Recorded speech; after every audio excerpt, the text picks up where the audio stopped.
This is fielded a couple yards deep. And he's up past the 20 to the 22-yard line.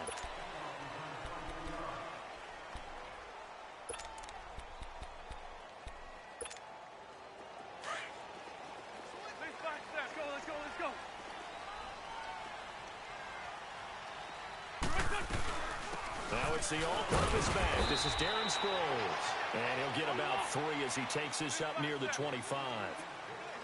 Not much happening there on first down. I thought there might have been a hole for a split second. Yeah, but it dried up pretty quickly, didn't it? Closed fast. Screen pass to Sproles. And they'll bring him down at the 27-yard line. And give him 3 on the screen. He couldn't break free, and it's third down. How about that shuffle pass? Or if you want to call it the shovel pass, that's fine too. That's one of those plays that you can take a little bit of risk there because you're trying to throw the ball into the middle of the field where a lot of big bodies lurk, and they can knock it away, pick it off, but they were able to execute it successfully on that play.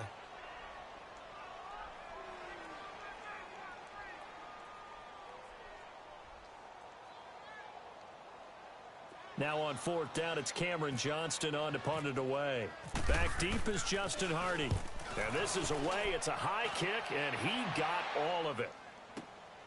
This is taken at the 10. Well, very good return that time. 18 yards. And possession will switch hands, first and 10.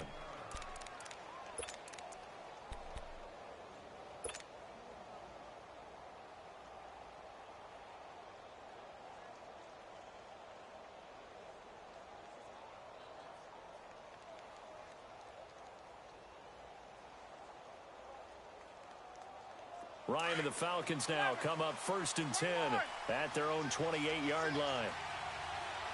Hey, let's go. Hey, let's go. On first down, Ryan. Oh, he's going to air it out right away. And he fires one that's intercepted. Picked off by Rodney McLeod. And they will take over at the 29-yard line. When you're in man coverage, you have help over the top, you become a much more confident defender. Trail the receiver and know that someone over the top can make a play, and that's exactly what happened here. The free safety coming up with the interception. Wentz now to throw. Throw right side taken in by Wallace. And he'll lose yardage here, going down back at the 28. Call it a loss of 2 on the play. And that'll make it second and 12. To throw is Wentz. And this will be incomplete. Didn't have a receiver open downfield, and as it turned out, couldn't even find his outlet man because of the coverage. It's way too tight, unable to find anyone open. Now Wentz on third down. He's going to look deep down the field. And incomplete. The contact made the ball roam free and brings up fourth down. I think the punter might start to get into a pretty good rhythm here if he keeps getting opportunities. But that's the last thing his team wants to have happen, right? The last thing you want to see is your punter feeling pretty good because he's out there all the time. Yeah, first quarter only, but they're 0 for 2 on third down conversions to start this thing. Taking it about the 16. That'll be put in the books as a 53-yard punt. And the offense will take over with a new set of downs. Atlanta now coming out on the field. That opening drive ended with the INT. It didn't lead to points, but still not the way they were hoping to begin the game. How about going and telling your defense, thank you, a huge thank you. You said it didn't lead to points, stalled off that drive. Now they've got a chance to redeem themselves and maybe reward their defense a little bit by putting some points on the board on this one. Again, they'll run with Freeman. And this one goes nowhere. Losing yardage back at the 22. He lost 2 there, and it's third down. I know when I was a kid, I always got real excited when I saw those lateral-type runs. But the best backs that made it happen, they put a foot in the ground and just go. That didn't happen there. That play got swallowed up. And he's going to have a first down as he's brought down at the 44-yard line. And a nice gain of 21 yards.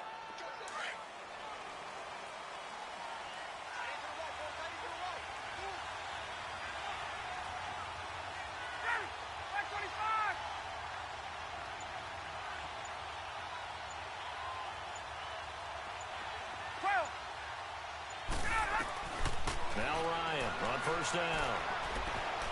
Escaping the pressure. And he's going to have to eat this one as down he goes. Chris Long in there to sack him for a loss of 6. He was trying to keep his eyes downfield. Nobody came open. He's trying to do everything that he had been taught, right? Every bit of the technique. But if no one's open, there is no technique except make sure you hold on to the ball as you go to the ground when you're getting sacked. Hey, let's go. On second down, here's Ryan. Wide open receiver complete. Touchdown, Falcons. Julio Jones, 62 yards. And the Falcons have taken the early lead. As a former DB, you might not like to see that, but from a wide receiver's perspective, those are the plays they dream of. Correct on both counts, all right? Because once he took off, I mean, let's face it, that should have been done in Big Sky Country. Aren't any speed limits out there? And off he went. Glad I wasn't the one trying to chase him. This fielded a few yards into the end zone. And he'll wind up getting an extra couple yards here for his trouble as he'll bring this one out to the 27. Back onto the field comes Philly's offense. You know, Charles, the Eagles, they've kind of gone from having one of the most enviable quarterback positions in the league to a couple question marks here because you got Carson Wentz still recovering from the knee injury.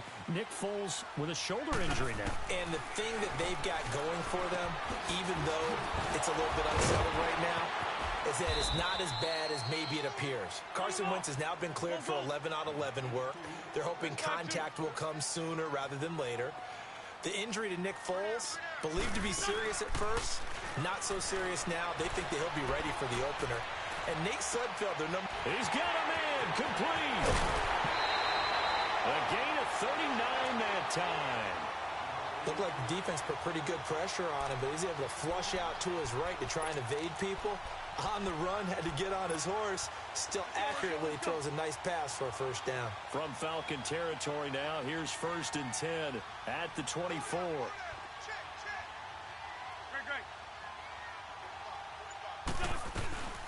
Now it's the Boise State alum, Jay Ajayi. And he'll be taken down near the 20 at the 21. A gain of 3, second down. But that call makes sense because they've been throwing it well on this drive, and once again they show passing formation, showing the shotgun. Then they ran out of it. That's a nice play by them defensively, though, to hold it to a short game.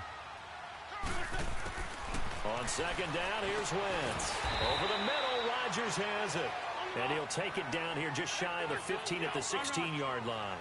That catch good for 5. It's 3rd down. Wentz looking to throw on 3rd and 2. He's going to leave this for his running back. It's complete. And he picks up the first as he's able to take it down to the 7-yard line. They're able to convert on 3rd down, and that sets up a 1st and goal. Shotgun now for Wentz. This will be caught just inside the 10. And he is into the end zone. Touchdown, Philadelphia. Jay Ajayi, a 7-yard touchdown grab. And the Eagles are within an extra point of tying this thing up.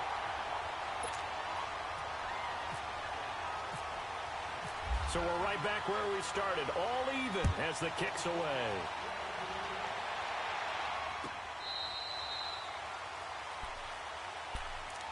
Now the Falcons offense gets ready to head back onto the field. And for them, a touchdown their last go-around. Obviously, they'll be hoping to do that again. And when you start plotting for this drive, when you start thinking to yourself, okay, what are we going to do? You don't go away from what you did before because that worked, but you have to be prepared for wrinkles and counters because you know they'll make some adjustments.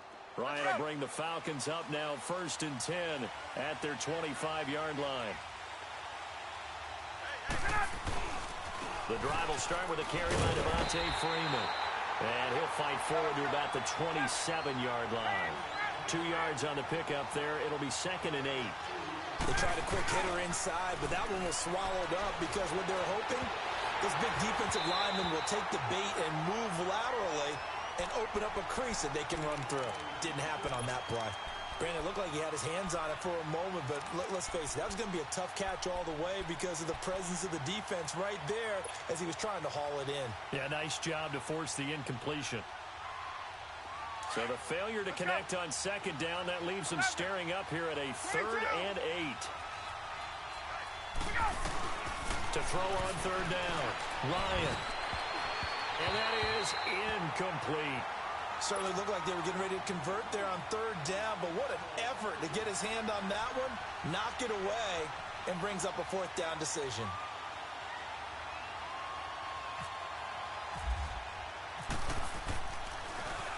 The punter Bosher on now as he gets this one away.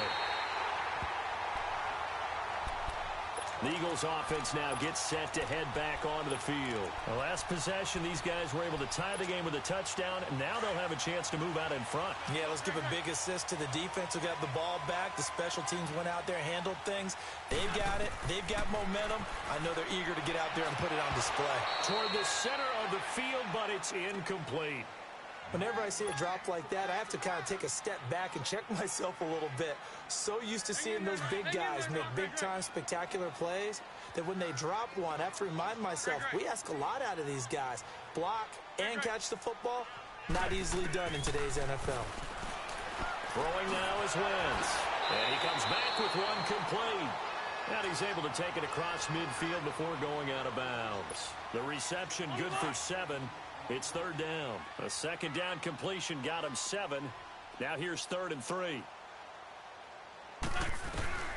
Wentz going to try and throw on 3rd. And Jeffrey's got it. Back live with Charles Davis. I'm Brandon Gaudin. It's the Eagles with the ball here to begin quarter number 2. And they've got it here with a 1st down.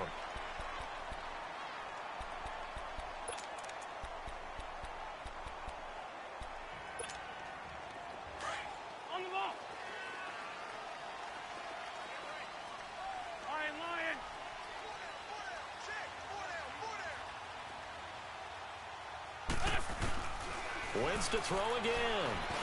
And it pops free. The collision there jarred the ball loose and brings up 2nd down. Anytime a defense can sit back in a zone like that, it tends to create a lot of congestion in the middle of the field. Makes it very hard to slot one in. Looked like I-4 at rush hour in your hometown of Orlando, Florida. An absolute mess. Now he'll dump it underneath to his running back. Complete. 5 yards on the pickup, and it'll be 3rd down. And we see another pitch and catch there to the running back. This position just continues to evolve. They become just as critical to the passing attack as a lot of receivers, tight ends, because their ability to make people miss in the open field can really generate big plays for an offense. They're able to convert on 3rd down, and that sets up a 1st and goal. Nice movement there by Carson Wentz outside of the pocket, completes another pass. Help me out here, partner. He's not sneaky athletic. He is athletic. How many times do I have to say it? Yeah, you've been making that declaration for a while, and at 6'5", he ran a 40 of 4.77, so not only big, but he can move. That's a good time for a quarterback. He and Andrew Luck, similar physiques, similar athletic ability. He'll get it up the middle. And he is into the end zone. Touchdown, Philadelphia. Darren Sproles taking it in from 7 yards away. And the Eagles are able to cash it in for 6.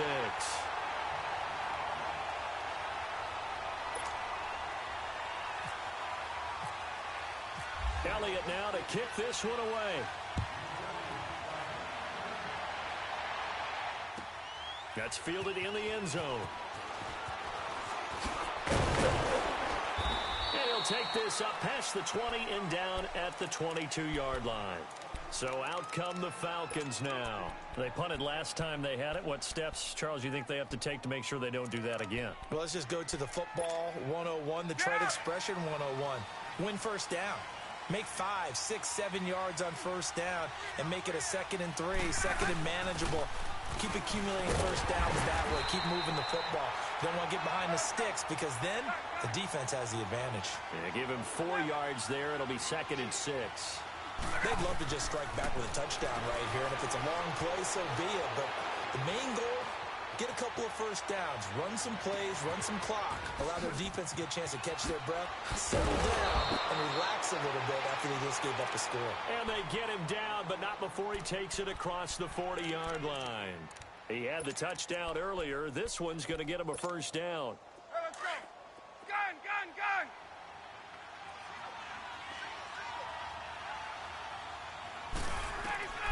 They'll throw on first down with Ryan.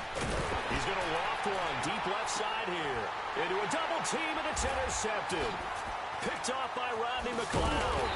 And he's able to get it back to right around the 27. Oh, and I saw the pressure coming at him. That just looked problematic. Hit him as he threw it, and the interception ensued. Let me pay homage to the man who stood in this spot before. He always talked about how much pressure is in the face of a guy, and can he step into a throw. And when you can't do that, oftentimes interceptions result. Eluding the pressure right. And he's going to be taken down right at the line. It won't be a sack, but it's no gain, and it brings up second down. And while he did a good job of sliding around in the pocket, there was nowhere to go with the football, so he had to take off and try and run. He just got back to the line of scrimmage, no gain. 81. Now a play fake. Wentz looking for Aguilar, and it's intercepted. Picked off at the 38, and his guys are going to take over at the 34-yard line. Well, that's a drive killer right there. Not a really confident throw either. This one was kind of up for grabs, and it's going to come down the hands of the wrong team. 12. Hey, let's go. Trying to shake off the interception from the last drive. He'll look to throw. And he is into the end zone for a Falcon touchdown. Julio Jones with his second touchdown here in this first half. And the Falcons are an extra point away from tying the football game. Bryant tacks on the extra point, and we've got a tie game here in a back-and-forth first half. So a tie ball game here as the kick's away. That'll be taken in the end zone.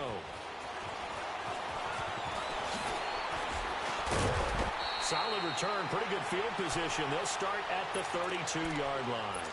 The Eagles coming out as they get ready. And following the interception, just any interception, are you a little bit more cautious when you start that next drive, or no, you just throw that out the window? I think you are. I don't think that there's any way you can run back out there and go, totally didn't affect me. Let's just go ahead and be loose with the football again. You're going to take care of it, but you have to be careful about being too cautious because now you can't run any offense at all. Still want to attack. We'll see how they attack them here. Well, that was a simple throw and catch, but even with that completion, 0 yards gained, so they're behind schedule on down and distance. I think they were hoping to get it to him. He could make a man or two miss, but that window closed quickly.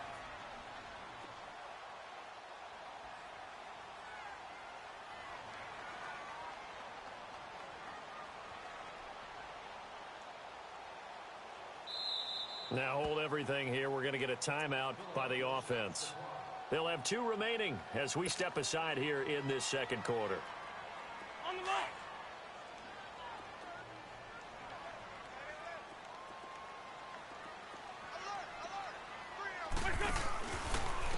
This is Ajayi.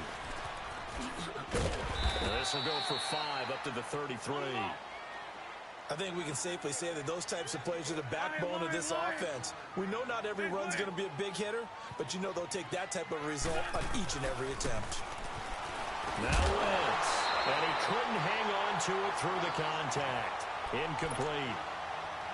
The beauty of being able to play a zone defense when you can sit back and see the ball coming out of the quarterback's hands, guess what? Creates a lot of confusion, kind of a muddle in the middle of the field where you can go make a play on the football. He's been a busy man here in this first half as he gets it away. This is taken at the 15.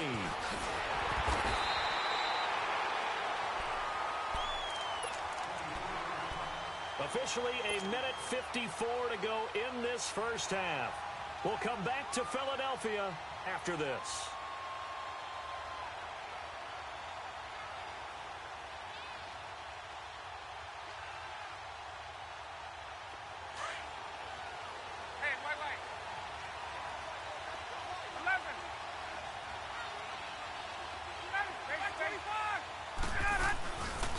Play fake here on first down.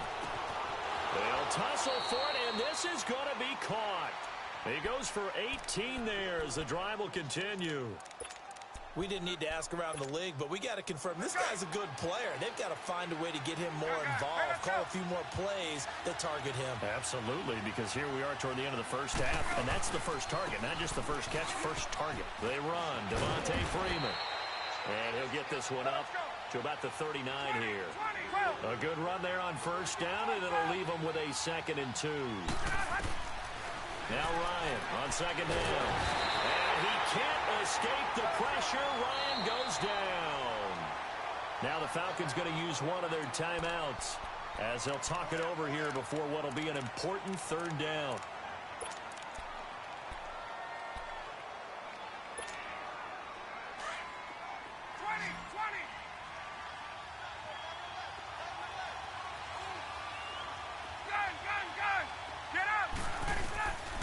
Out of the gun, it's Ryan. Man open, that's Calvin Ridley.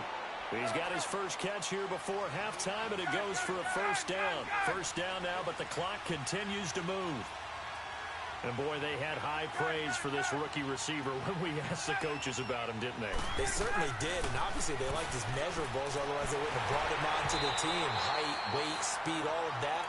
But how about what they really said? Competitiveness. That's what they really liked about him. The way he goes after the football, competes for it, and decides when it's in the air, it's his and only his. So now 2nd and 10 after the incompletion on 1st down.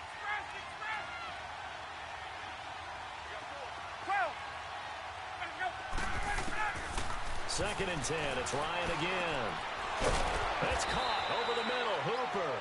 And he gets it inside the 35 and just shy of the 30. He got 18 yards out of that one, and it gets him a new set of downs.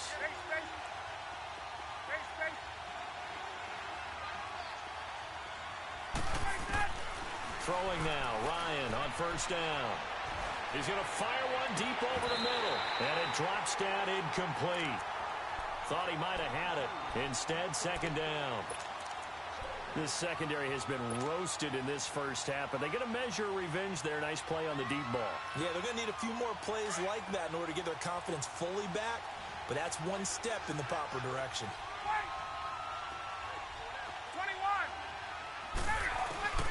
2nd and 10 now. Ryan. He's going to fire this thing deep right sideline. And both guys were there, but it falls incomplete. But one thing's for sure, when you got a big receiver and you trust him downfield, you got to give him opportunities to go up and get that 50-50 ball. And he is a darn good big receiver. Unfortunately, that time didn't work out. Nice job defensively. On 3rd down, Ryan. He's going to fire one deep. And he's got his star receiver. It's Jones for the Falcon touchdown. Matt Ryan now 3 first-half touchdown passes. And the Falcons have broken our tie. Bryant's extra point up and good. And the lead is now 21-14.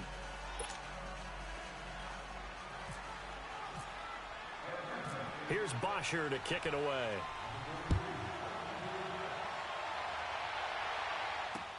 That's fielded in the end zone. And he'll get it up past the 20 to the 22-yard line.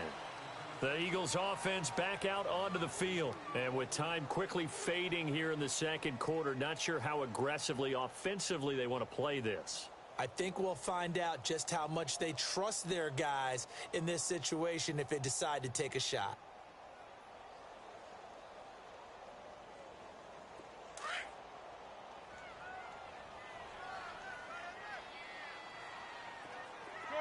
Shorty. Here we go. Wentz now on 1st down. Going long here for Wallace. This is caught inside the 15. And he takes it down deep into Atlanta territory. So we've hit intermission. It's halftime. This is the NFL, and it's a presentation of EA Sports.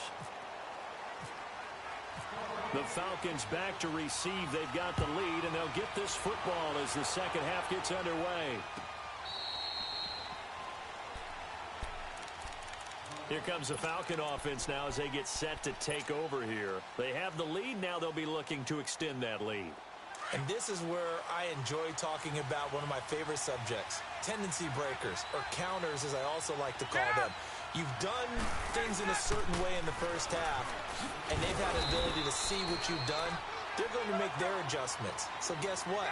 You adjust yourself and try and stay ahead of the pace because you are looking for some separation in this ball game. The adjustment to the adjustment. Without a doubt. Show him one thing, hit him with something else. And he'll be taken down, but not before he gets into enemy territory. That one goes for 24 yards. Ryan now 9 of 16 through the air as he's got it 1st and 10. On 1st and 10, it's Ryan. And the tip there altered the ball flight, and it falls incomplete. It'll be 2nd down. It's always a battle. Who's going to win on 1st down, the offense or the defense? Let's face it, if you've got the ball, 4 yards or more on 1st down is what you're aiming for. They tried to throw for it there. Nice effort to knock that one away and bring up 2nd down. On 2nd down, Freeman. And just a short gain that time as they're able.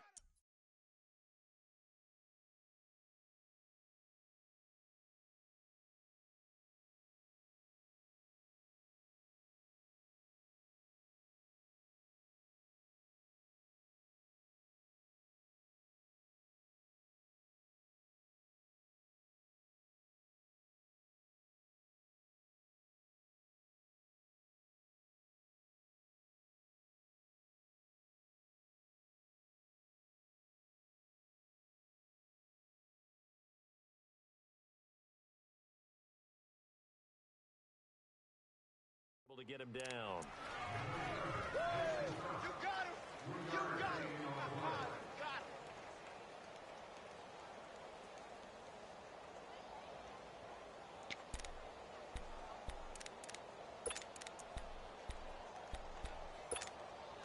him! The Falcons on 3rd down. They've been good, 3 for 4 thus far. This is 3rd and 7. 21!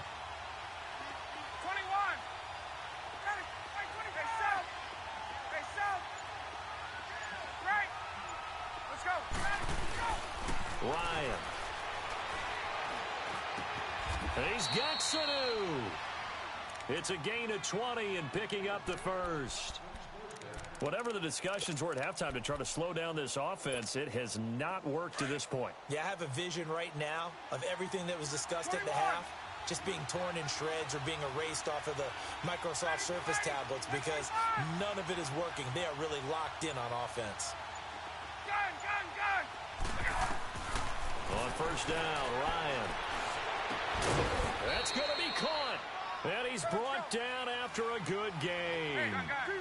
That one goes for 24 yards. And just a small glimpse there as to why they like this rookie so much. And that's why they lit up a little. And that'll be hauled in by the tight end. It's Hooper for the Falcon touchdown. Matt Ryan connecting on his 4th touchdown pass of the ball game. And the Falcons will extend their lead. And he puts it through.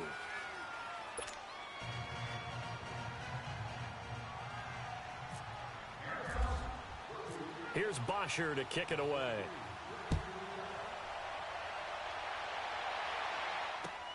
That'll be taken in the end zone. And he'll get it up to about the 26-yard line just across the 25. So here are the Eagles now as they get set for their first possession of the second half. They trail offense, first time to touch the ball in quarter 3, and we'll see what they can do. And I can't wait to see what they have planned because some teams script to start a half. Other teams just go, okay, these are the sequence of plays we want to run. These things worked well for us. And sometimes they throw in that big chunk play right away. Shocker. Try and get after them early and try and create a big play to give themselves some momentum. See what they have up their sleeve.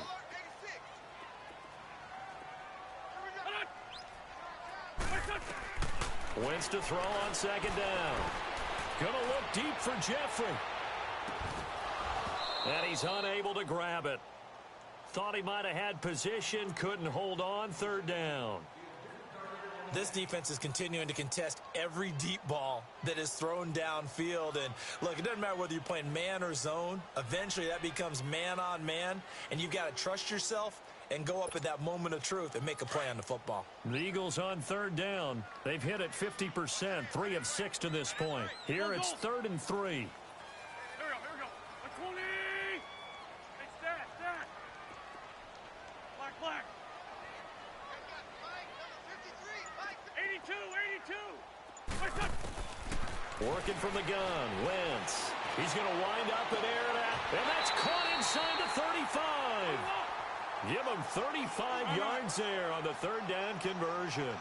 And at this stage, down in the second half, looks like they just wanted to find a way to get it in the hands of their playmaker, and they did. I think you're exactly right. I don't think the coordinator's looking at his play sheet and trying to figure out which play will work well. He's trying to figure out how to get the ball to the playmaker that you just described. Looking down at that sheet, you find people plays, not necessarily X's and O's, and that's exactly what they did there. Another nice gain, 13 yards that time, and another first down. They'll run it now out of the gun. And they've got it inside the 10 at the 8. 11 more on that one, and another first down. I'm okay with the call there. In fact, I actually like it. I know they're down a couple of scores, but the running game worked in that situation. I would continue to go in that direction. They'll try and run for it on 1st and goal. And able to push his way forward here for a good little gain. Give him 4 on the carry there at 2nd and goal. Well, they still have time to get him established, but in my estimation, they've got to pick up the urgency here. They've got to get quickly in and out of the huddle and run off a bunch more plays. 2nd and goal from inside the 5.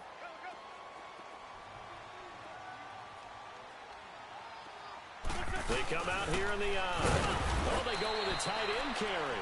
And he's maybe going to get this back to the 4, but that's about all. Call it no gain that time, and now it's 3rd and goal. Well, they've been so good on 3rd down all day long. Can they convert another here on 3rd and goal? They'll toss it to Ajayi. And he'll get blown up behind the line of scrimmage. Back at the 6. And a loss of 3 to bring up 4th.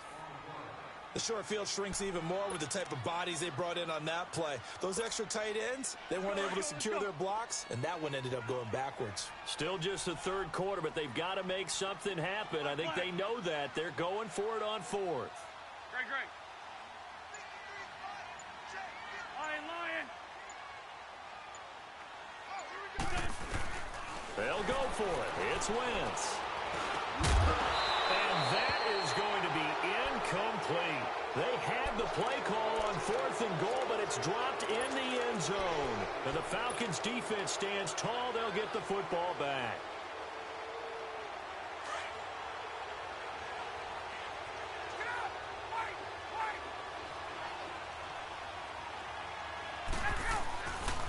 They'll try to get the ground game going with Freeman.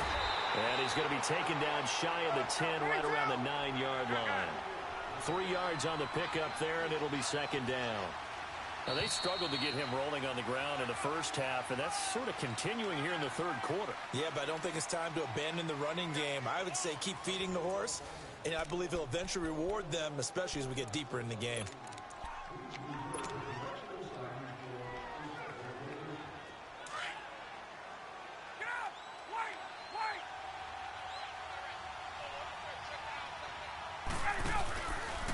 Freeman again. And this has been a familiar sight all afternoon as they stop him behind the line. They'll lose a yard, and it brings up 3rd. Got to figure now, after getting that turnover, they're just going to be happy to keep the ball on the ground, right? This is where covering the football, taking care of the ball, all the ball security terms that have ever been used, they come into play for the guys on offense right now. Just take care of it, and they've got a good chance of ending up winning this game. Now throwing on 3rd down there, but he cannot connect. Here's Matt Bosher now as he'll kick it away for the 2nd time. Sproles, the return. 12 yards on the return that time. And the Eagles will have it, taking over 1st and 10. Philadelphia getting set to take the field. They had a great drive going last time. They were moving the ball, and then all of a sudden it just stalled out. So we'll see what they can do here, Charles. And it's always easy to second guess when you don't get it on a fourth down try. But they had to like the feeling that they had going on offense. They want to continue to see if they can capture that again on this drive and maybe get in the same position. Yeah, and that's, I mean, like I said, they were moving the football. It's not like they went 4 and out, so I don't think it's a deal where the offense doesn't have confidence. No, I agree with you totally on that one. If anything, they may have gained more confidence. Okay, they stopped us once. That's all right. Let's keep moving it. Make them do it again. And he's going to get this inside the 30. An Eagle first down. Wentz hooking up with Jeffrey. On first down, Wentz. And he takes a shot on the release as this will be incomplete.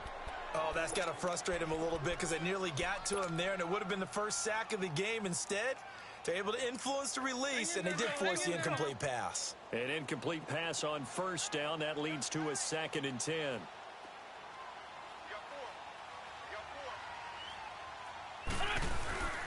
On play action, it's Wentz. Looking for Jeffrey, and it's intercepted. Ricardo Allen with a pick. And the return here is stopped at the 35-yard line. Partner, we always talk about possessions being at a premium in these games. And now in this situation, throwing an interception here when you have to claw your way back in, that one's going to hurt, and in a big way. They'll run with Freeman here to begin the drive. And hard running's going to get him over the 40 to the 42. A solid run on first down. Gain of 7 leaves him with a 2nd and 3. On 2nd down, here's Ryan. And he's going to be wrapped up and driven down. Fletcher Cox with a great push up front. He picks up the sack and a loss of 8.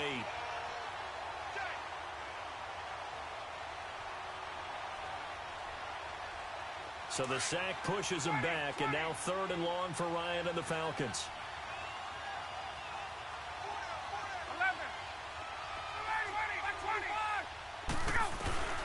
To throw is Ryan. And this is going to be incomplete.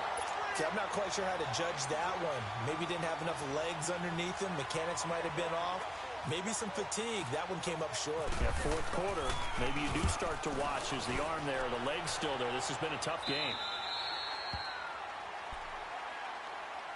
Here's the Philadelphia offensive unit now as they head out to take over possession. Wentz and the Eagles now with a 1st and 10 at about the 32.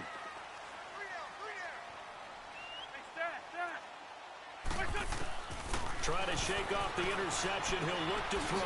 Hurts over the middle. And he'll be taken down, but not before he gets into enemy territory. A good pickup there, a 22. You cannot write these guys off just yet, not with a quarterback like that under center. You mean it actually crossed your mind with him running the team that you could actually maybe write this game off? Not yet. Not a chance. Not with him. We've seen it too many times. Looking for more there on first down, but this throw downfield incomplete. This defense was definitely alert to the possibility of the deep ball, and they were more than ready for it. They've got the lead, 4th quarter. Maybe can expect more passes like that downfield. Back to the air on 2nd down. Wentz flushed out right. And incomplete there. A nice hit. Jars the ball free and brings up 3rd down. We have not seen a whole lot of wide-open receivers. Everything seemingly has been contested. And that's another nice job there to force an incompletion.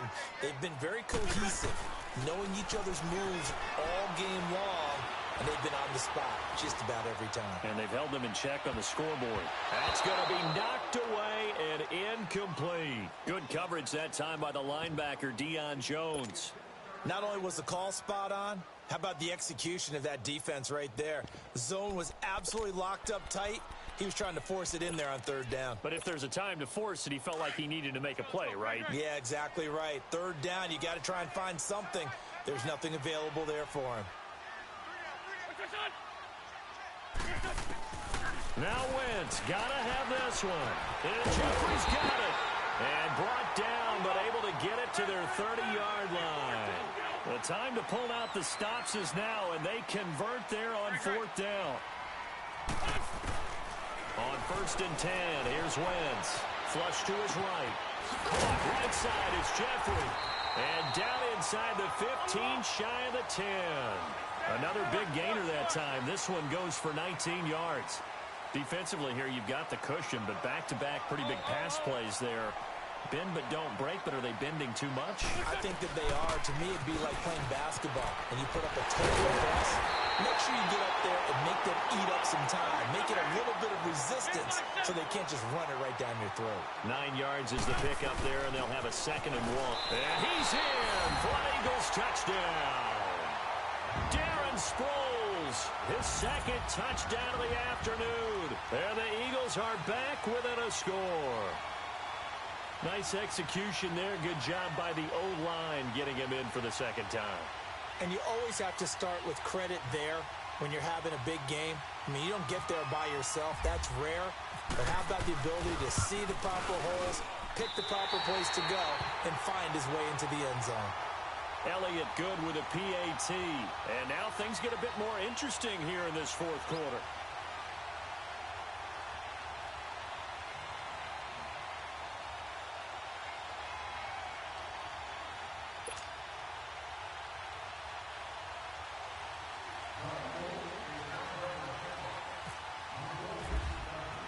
Elliott now to kick this one away.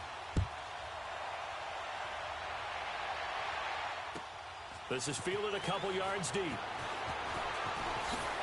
And he'll be brought down at the 23, make it the 24-yard line.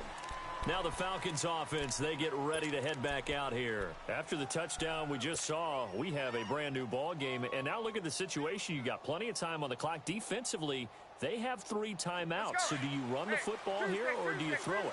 I think you have that full conversation with your offensive unit, and you tell them, here's the situation. They've got all their timeouts, so we are not going to play this conservatively. We've got to attack them. Oh, this is taken in. It's complete. And all the way down to the 35. Time for a break. We'll come back, see what transpires after this.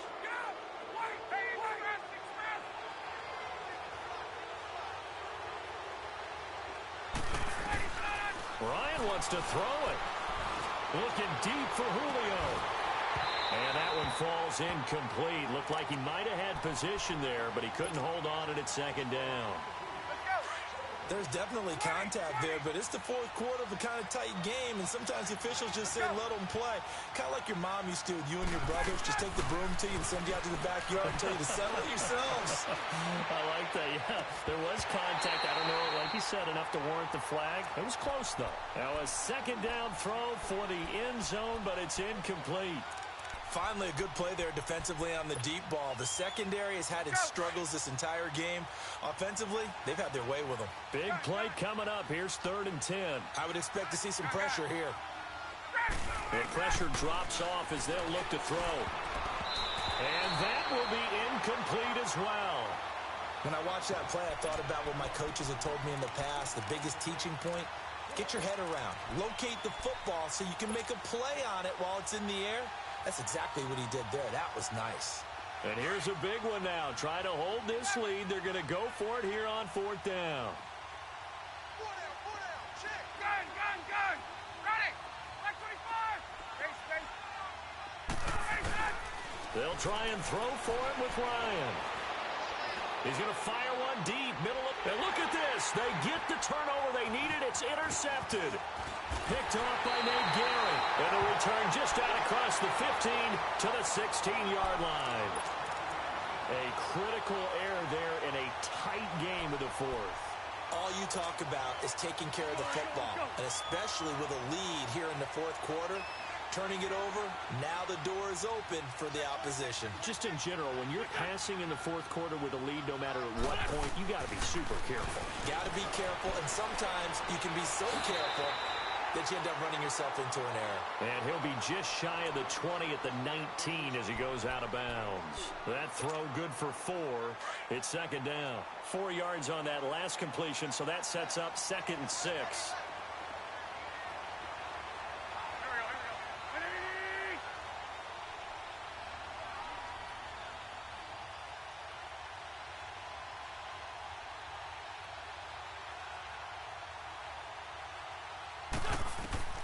Back to throw.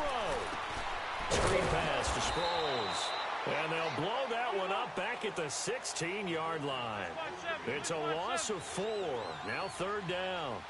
Oh, I know it goes against the grain here. It totally goes against it, but you've got to drop the ball in that situation. He makes the catch, but he loses yards and doesn't get out of bounds. Now a 3rd down throw, but it misses the target. Incomplete. What a great sequence by this defense so far. They've given him nowhere to go with the football. And they just have to make it stand up one more time because it appears that they've got their number. Can they not have a slip up here and allow the touchdown? The Eagles send out their punter now, standing just outside his own goal line.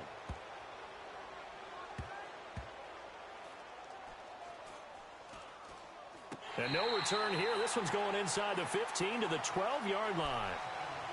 Atlanta now coming out on the field. They have the lead, obviously, late in the game. I guess the good news for them is if for some reason they would make a mistake, a field goal does the opposition no good.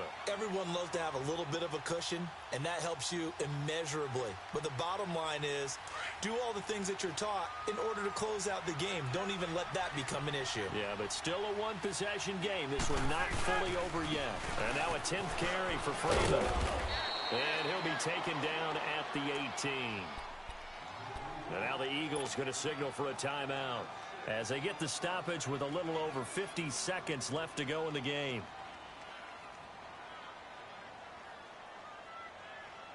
Let's go. 21.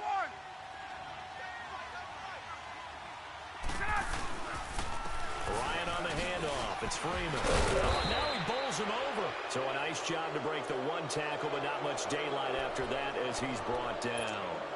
They give him about 4 on the play, but he's marked short, so it'll be 3rd and about the length of the football. Let's go.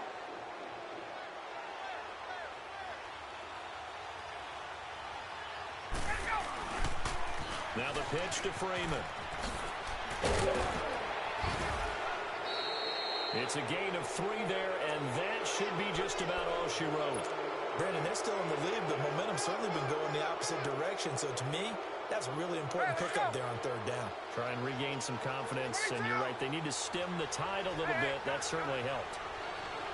Let's go. 21. 11.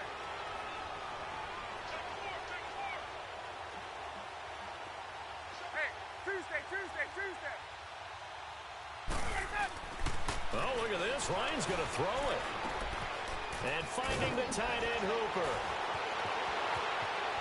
And he takes this one all the way across midfield into enemy territory down to the 40-yard line. A big pickup there, and without question, that should be more than enough to wrap this one up.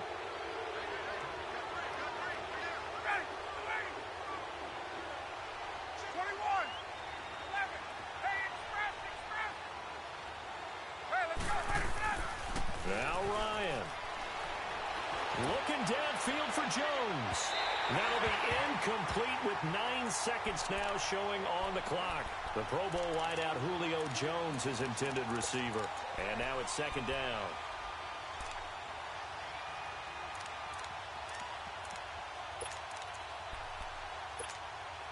After the incomplete pass, here now is 2nd and 10.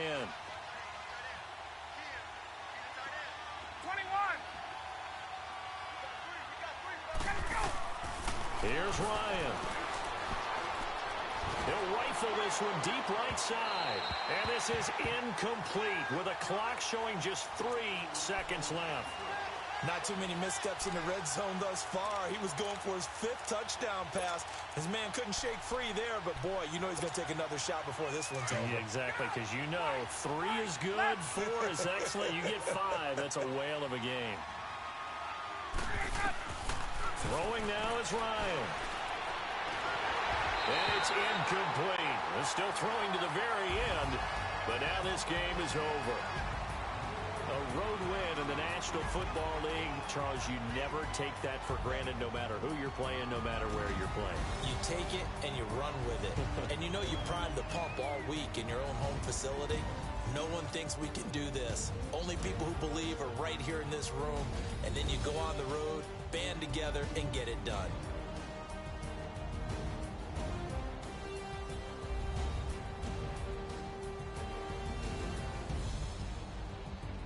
So that'll just about do it for Charles Davis. I'm Brandon Gaudin. You've been watching the NFL on EA Sports. For more, log on to easports.com. With that, we say so long from Philly.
And I'm feeling like a boss right now.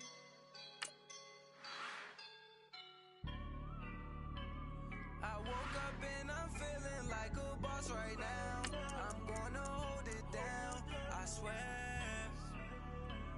I roll up and I'm smelling like a right now. I do this for my rounds, oh yeah. Feel like in the real life, dripping on sauce in a good life. You shine, I shine, and ain't nobody gonna take mine. I just wanna be a boss. I will never ever fall. Chillin' like a boss with my feet up. Got a bag for him with a visa. Pulling up the know the leader. Getting that while I'm on the. She's a keeper. No play burritos. Get to the pesos with amigos. I cannot with no zeros. Don't you run out? No, I can't show you no love, baby. Yeah, I am a boss in the cut, Mayday. Bubbles and these models, it's popping, I tip her. I skip her, I give her the. Girl, you on my line right now. Yeah, I can see the signs right now. Feeling like a boss right now. Feeling like a boss right now. And you just took a loss right now. Dripping in the sauce right now. Get a sprinkle up my style. I'm about to lock down. Feel like in the real life, dripping on sauce. All right, Coach. EA Sports coverage of the NFL brings us to the steel capital of the world, Pittsburgh, PA, at Heinz Field. They love the black and gold here in the steel city, and a few moments ago, their Steelers emerged from the Heinz Field tunnel. They're set, we're set, as the Steelers are ready to do battle with Cam Newton and the Carolina Panthers. That's fielded in the end zone. And a pretty good return here. He'll be stopped just shy of the 25 at the 24-yard line.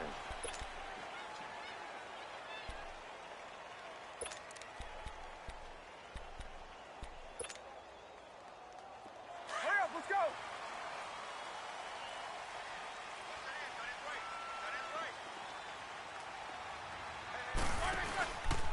Now the first carry for Le'Veon Bell. And not much there.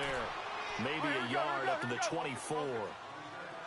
They tried a quick hitter inside, but that one was swallowed up because what they were hoping, those big defensive linemen will take the bait and move laterally and open up a crease that they can run through. Didn't happen on that play. He's going deep for Brown. And that's caught inside the 30. It's a big play. Roethlisberger to Brown. And even 50 yards. That's a big-time pitch and catch right there. And, partner, I remember the days when quarterbacks would try this. They were holding their breath. But nowadays, they're counting on their receiver to be just a little bit better than the defensive back when it's one-on-one and the ball's in the air like that. Credit him with a 1-yard gain there to make it 2nd and 9. And the big fella stuffed that one up in a big way. I think doubling him has to be a priority because you can't move up to the next level if you don't take care of him first. On 2nd down, it's Bell. And nothing doing. He's immediately taken down at the line of scrimmage. Stop made there by Julius Peppers. So he runs it for 1 yard, then no gain. I don't know that you go back to that well here on 3rd down. Yeah, I don't know that you do as well, but if you want to get the ball to him, if you want him to have it, maybe you get him into space and throw it to him. So instead of 4th down, 1st down. Well, so much for winning the down you put a lot of emphasis on because 3rd down is key for offense and defense. Instead, you're going to stay on the field and start a new set of downs. A first opportunity for the Steelers in the red zone. They have a 1st and 10 at the 13-yard line. After the penalty, it's Bell. And they'll lose yardage here. Knocked back to the 19-yard line. He lost 6 there on the 1st down play. Well, that play was doomed right from the start. They just about ran into every defender on that one, didn't he? It felt like everyone got a piece of that tackle. Tackle made by K'Wan Short.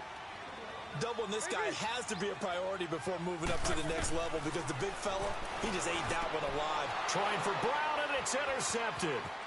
Picked off by Thomas Davis. And he's going to get this one to the 23-yard line.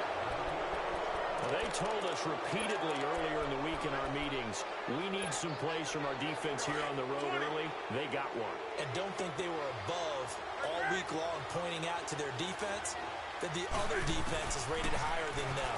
You going to let that happen, guys? Is that how we're going to play? And is this intercepted? It is. It's intercepted. Picked up by the former first-rounder Artie Burns. And he'll get it all the way down inside the 35-yard line. And that's a great example of ball skills right there, partner. You and I do a lot of games, and I can't tell you how many guys look to run with the football before they've intercepted it. So that's a nice job of focusing on the task at hand and coming away with the interception. He couldn't quite hold it. Got hit. Ball pops out. Incomplete. I hope I don't sound too rah-rah on that one, but that's the exact right throw. Either your receiver gets it or no one gets it. Give him a lot of credit for being really precise with it. Got rid of it. No one got it. Roethlisberger will throw. And that's going to be incomplete. The turnover put him in great field position. They don't want to squander it with 3rd down coming up. No, not at all. And you know what else you do? You make your defense mad. Yeah. They got you the football, gave you a great opportunity. You got to cash in and get some points.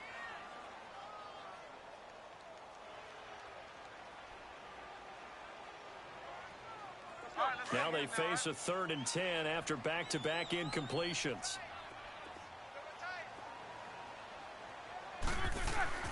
On 3rd down, Roethlisberger. Man open left side is Brown. And that play is blown up, losing yardage back at the 35. If you're a selfish player and you're throwing the ball, you're cool with the completion. Maybe not so cool with the yardage loss, though, huh? Yeah, you went backwards on the yardage.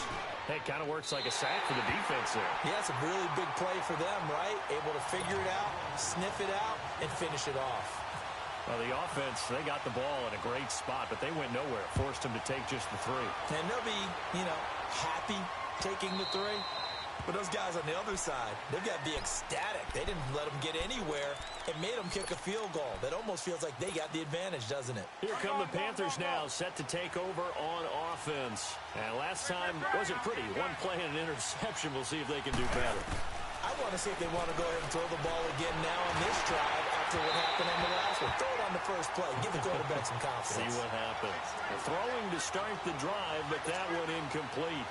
And that's one he's got to be happy to have back. There wasn't a hole open in the zone. You'd have to think on early downs like that first down there, need to be a little bit more careful. Yeah, fortunately for him, got a couple more downs to play with.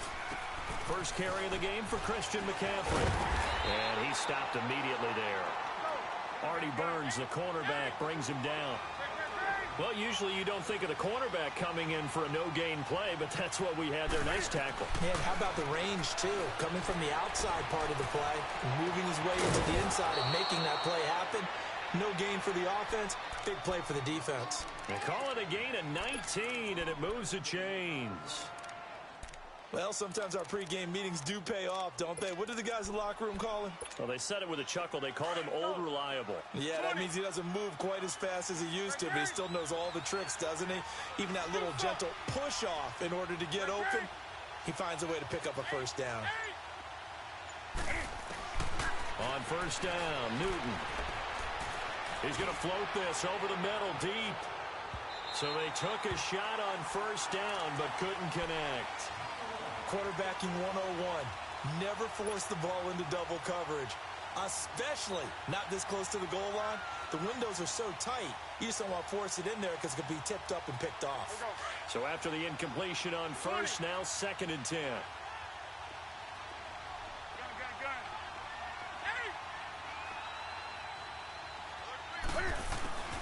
On 2nd and 10, Newton being chased out left.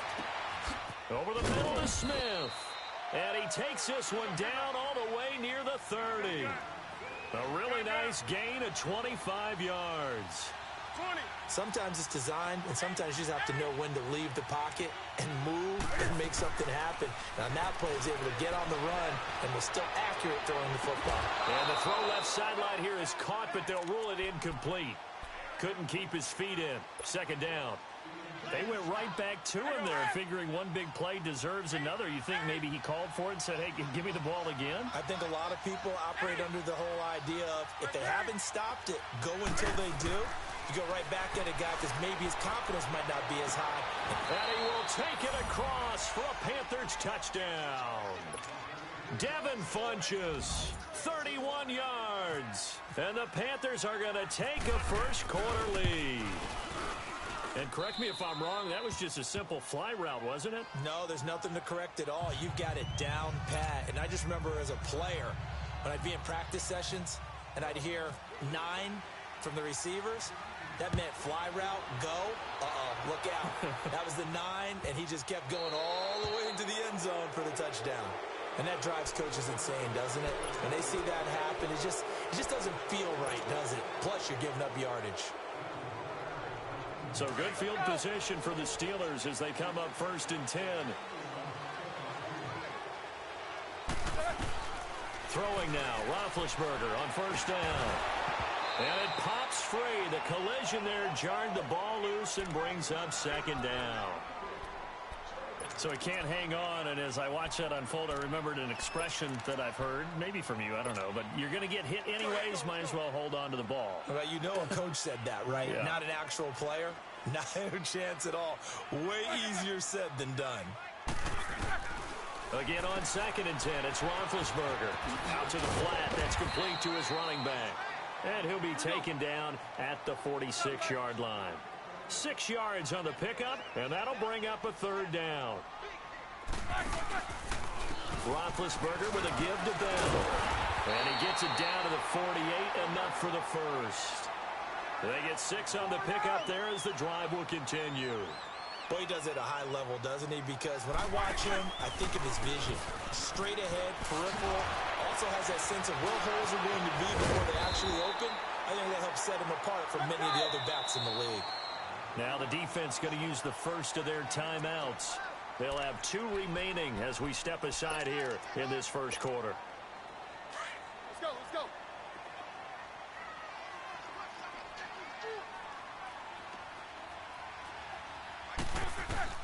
They'll throw on first down with Roethlisberger.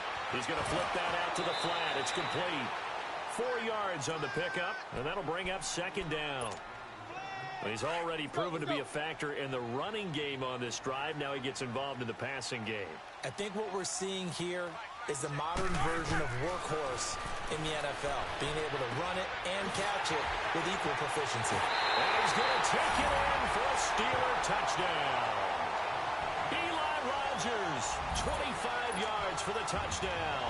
And the Steelers are able to strike for 6. Great corner route there. Not only able to catch it, turn it upfield, and get into the end zone. It usually involves a little bit of an extra move, doesn't it? You've got to get them thinking that you're moving to the middle of the field, and you're breaking away to that corner. Boy, that was well executed.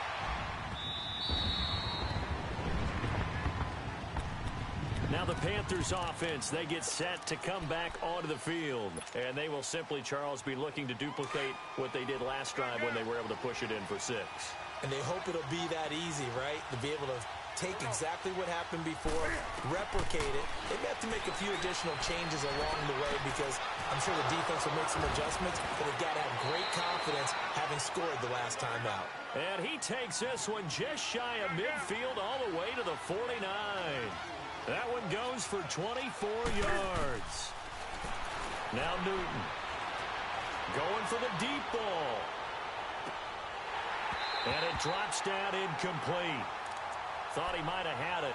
Instead, second down. A lot of contact there, but there was no way it appeared that he was going to get a flag on that one. Looking for it, but he wasn't going to get it. And as an ex-defensive back, you love it when they let you play and jostle downfield.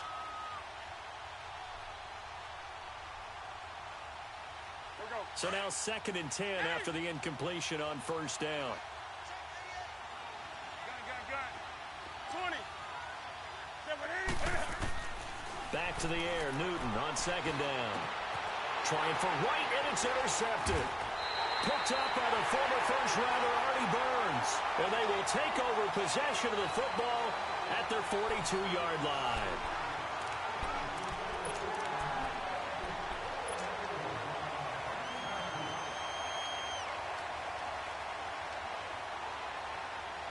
Big Ben and the Steelers with a 1st and 10 at their own 42. Eight. 4 down.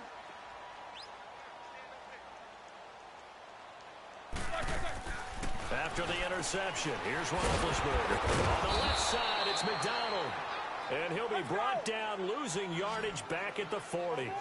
It's a loss of 2 there, bringing up second down. Quarter. Big. Double bump. On second down, here's Roethlisberger. Escaping the pressure right. Now he's going to throw it deep to the other side of the field. And he bats it away, and it falls down incomplete. Coverage there by Kevon Seymour. And you just know when that play call came in, their eyes lit up because anytime you get a chance to take a big shot downfield, that's a lot of fun, and they missed an opportunity. And the Steelers on 3rd down, just 1 for 3 thus far. This is 3rd down and 12. A fake to Bell. Now it's Roethlisberger. And it's going to be incomplete. He was able to catch it there on the right sideline, but out of bounds, says the line judge. And it's going to bring up 4th down. A 3rd down, he tried to stay in bounds, did all he could. He caught it, but was led a little bit too far. Yeah, and that's always difficult, isn't it? Because you know half of your body is trying to stay behind while the other half is reaching out, trying to catch the football. The top half worked. It was the bottom half that was in question. And the Panthers coming out now.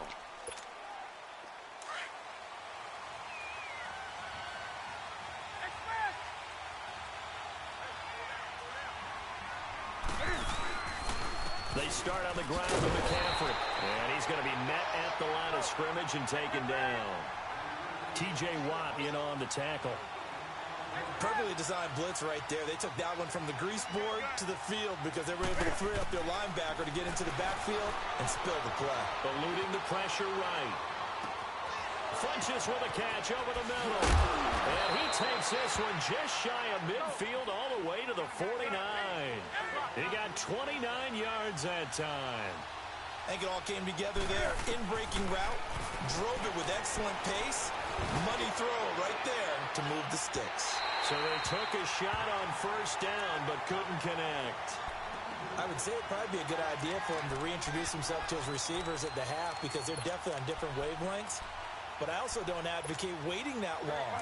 Next series, before you get out there, hey, let's get together, guys. Let's get this thing moving. An incomplete pass on first down. That leads to a 2nd and 10. Newton to throw. He's going to launch this thing way downfield. And they went for a big play through the air on 2nd down. Couldn't connect. Now it's 3rd. Sure, that pass was incomplete as they made an attempt to get a big one downfield. But that's okay because the second part of that is if you don't get the completion, at least you've told the defense you're trying to stretch them out a little bit, and they may have to change accordingly. So back-to-back incompletions, and that has them staring at a 3rd and 10. Throwing on 3rd down, Newton. And now another one thrown incomplete. Well, I've got to give him some credit there. He tried to sell the out route, tried to sell it hard. And as a receiver, what you're really trying to do is maneuver a defender inside to give yourself a little more cushion breaking to the out. But how about the defender reading it really well, not buying the fake or the maneuver inside, and getting to the sideline and helping break up the pass?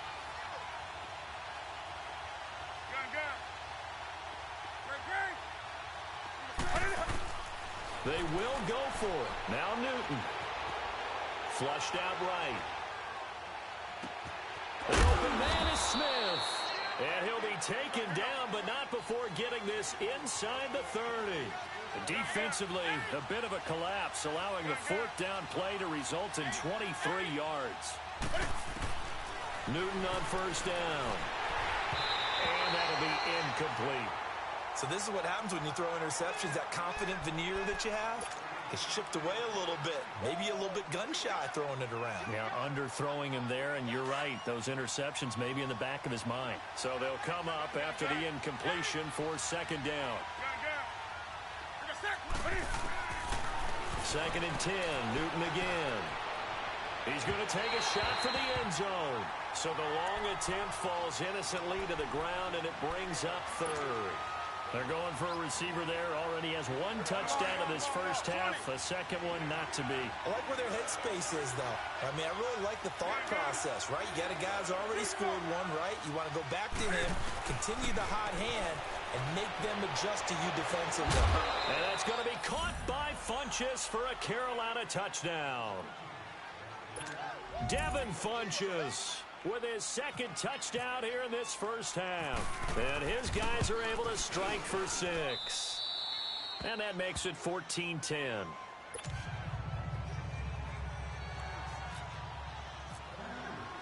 Gano out to kick this one away.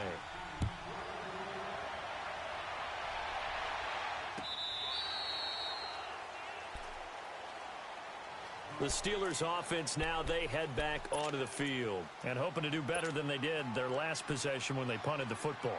Appeal to the vanity of your offensive line. Tell them that they control your fate.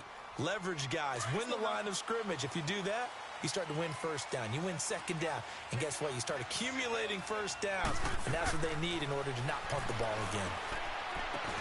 Over the middle here to Brown. And he'll get it up near the 35, right at the 34 here. Give him 9 there on the first down completion. So our Madden cover guy, Antonio Brown, with a catch. He turned 30 back in July. He's been nagged a little bit by a quad injury, but they think he'll be perfectly fine by game 1. Yeah, they're not worried about him at all. He understands his body. And this is going to be intercepted. Picked up by James Bradbury. And a big turnover there as his guys will get the football back. Okay, it's real simple to say from here, but we know that sometimes as a quarterback, you've got to know when to say when and just throw it away. Flushed out to the right, tries to make something out of nothing here, and he winds up floating one downfield that gets intercepted. To throw is Newton. In most pass defenses, the guy playing safety has the ability to roam free and try and go to the football. But when you're in man, you've got to cover just like a guy playing out on the corner. Lock up on the receiver and go to the football. That's exactly what he did, batting that one away.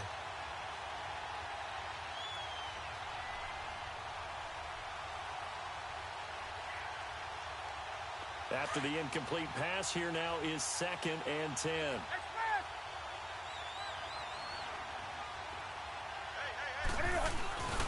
On 2nd down, McCaffrey. And some space here. That one good for 16, and the drive will continue. Speaking of Christian McCaffrey, Charles, the staff last week was talking about him maybe getting 25 to 30 touches a game this year. Which would be more than double his workload of last season, where I think he averaged around 12 touches per ball game. But it's a new offensive staff. They know how dynamic he... Pressure comes, and the Steelers take him down. But that's what they have to do more of defensively. Not just getting sacks, but they have to keep getting in his face. Not let him get his feet set and deliver. He's been carving them up previously. Yeah, already has a couple of touchdown passes. About time they put a few grass stains on that jersey. Newton now to throw. And this turns into disaster. He's not going to get forward progress. That'll be a safety. And, Charles, at some point, you can't keep worrying about big play. Can this be perfect? You just have to get the ball out of the end zone. And in the offensive huddle, that was discussed when they called the play. Just get out of the end zone. But you know what's interesting? A lot of the times in the defensive huddle, they actually call a set and then say at the end of it, get a safety. So it's preached, it's coached, it's thought about. And Pittsburgh getting set to take the field. Big Ben and the Steelers with a 1st and 10 at the 34.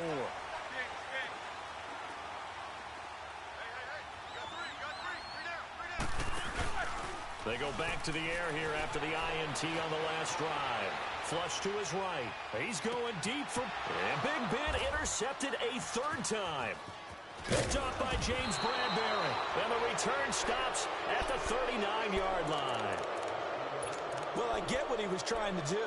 He was moving to his right and trying to shift the coverage, but instead he shifted the coverage also to the right and threw right into it for an interception.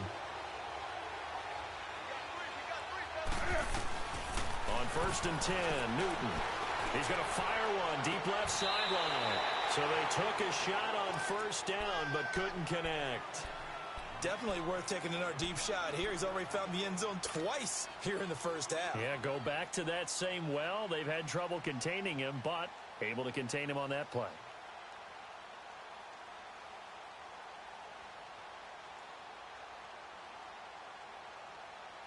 So after the incompletion on 1st, now 2nd and 10.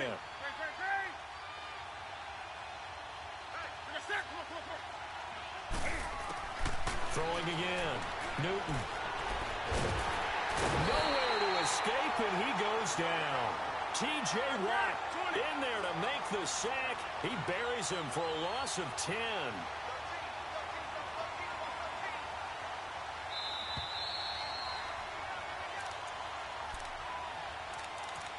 Two minutes to go here in the 1st half. Back to Heinz Field after this.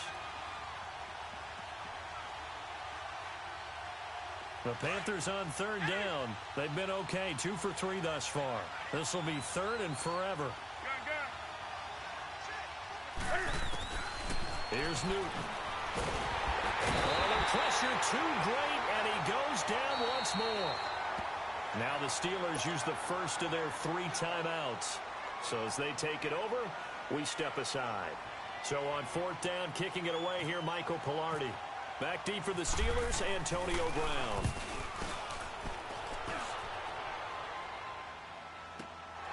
It's taken to the 26. That's going to go in the books as a 55-yard punt. Well done. And the Steelers will go on offense here, 1st and 10. Pittsburgh's offense now heading back out onto the field. And last time, 1 play interceptions. So this offense, they should be fresh. That's a good way of putting it. And I can't wait to see what they decide to do with play calling. Because a 1-play drive where you throw an interception, A lot of people think the very next time out, run the football, don't give him a chance. Maybe play action? I think maybe you go play action, show your quarterback, you got a little confidence in him, and let him fling another one. Now Roethlisberger to throw. And they get to him with a pressure as Roethlisberger goes down. Luke Kuechly not dropping into coverage. He comes on the blitz and takes him down for a loss of 9. So the sack, and now a 3rd and long situation for the Steelers and Ben Roethlisberger. From the shotgun, it's Roethlisberger. He's going deep for Brown. And it's knocked away and incomplete.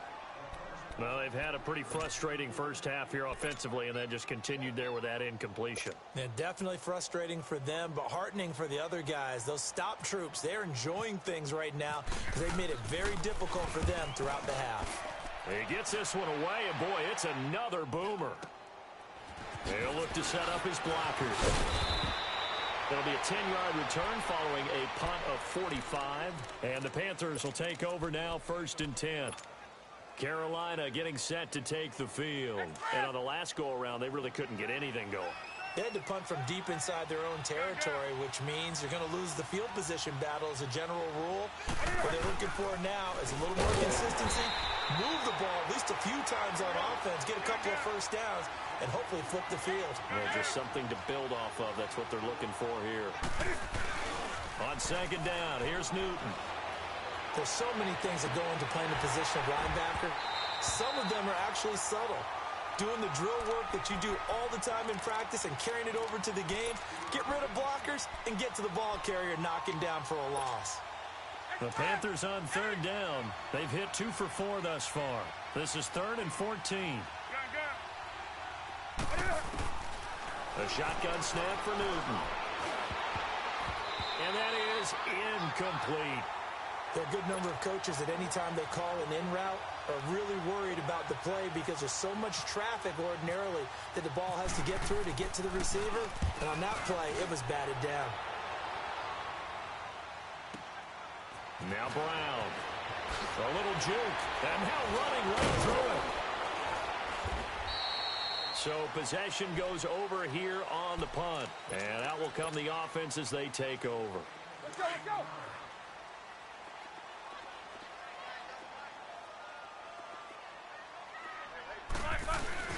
Now a play fake here on 1st down. Escaping the pressure right. Now and his pass is intercepted for the 4th time today. Picked off by James Bradbury. That late in the clock, 2nd quarter, why not just run it a time or two and get it into the locker room? What you're saying makes absolutely perfect sense. Run it and get out of there. But I'm just wondering if the pressure of today's NFL and the high-powered offenses that you're facing may have forced them into saying, let's try and get some more points.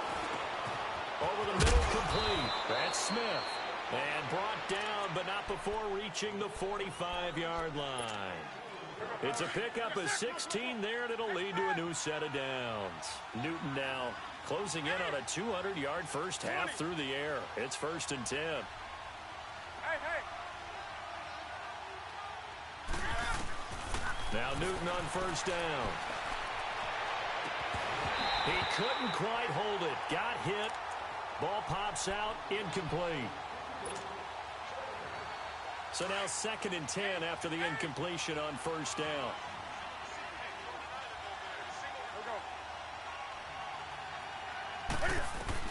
To throw again, Newton. And this will be incomplete. 1 second left to go.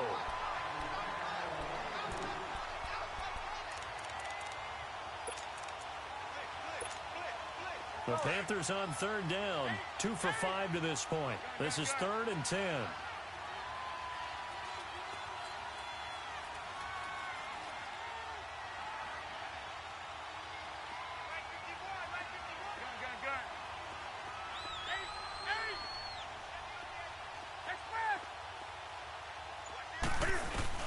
A final shot before the break. Newton.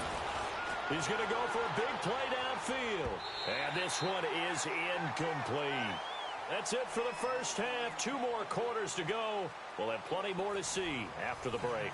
All right, Coach, thank you, and we welcome everyone back for quarter number 3. The Panthers out in front, and they will get the football first. Second half action underway. This is fielded at the goal line. And he'll take this across the 25, couple extra yards, up to the 27-yard line.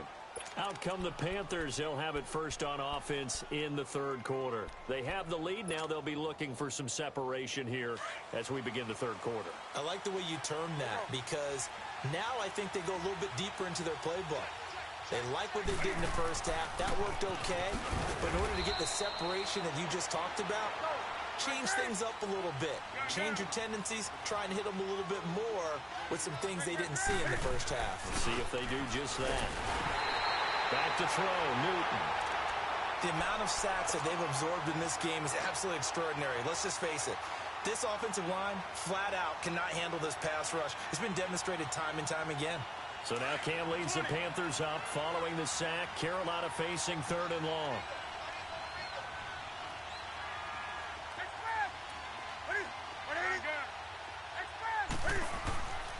Newton now to throw. He's going to go deep for Funchess. And got his man complete. 20, 10, touchdown, Carolina. Devin Funchess, 79 yards. And the Panthers are able to grow their lead. And this is obviously quite a performance. And most of the time when we talk about someone putting a team on their back, I think we're talking about a guy who runs the football. In this case, it's a guy out wide catching it, and he's done exactly that, truly leading his team right now towards victory. 3 touchdown catches. He's been the headliner. This is taken about 7 yards deep. And the decision to bring it out is going to cost him about 7 yards all told, as he's taken down back shy of the 20. Time for the Steelers offense now to get set for their first possession of half number 2. They're down in this game to put something on the board, get some momentum here in half 2.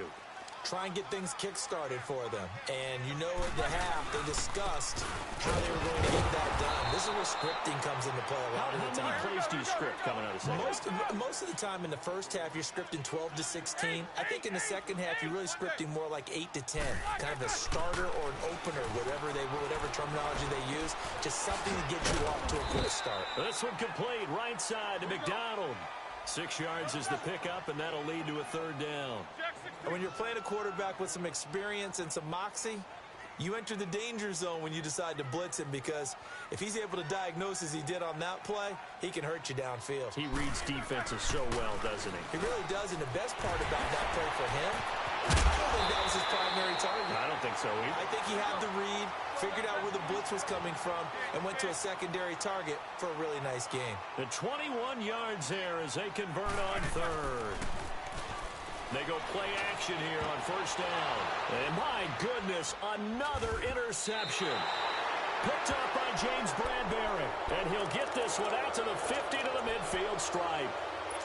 And give him now 4 interceptions in this game. That's only the 3rd time this has been done since the year 2000. I think that tells you how much better teams have gotten at throwing the football. So if you go all the way back to 1960, 12 times before that, there have been guys who've gotten 4 interceptions or more in a game.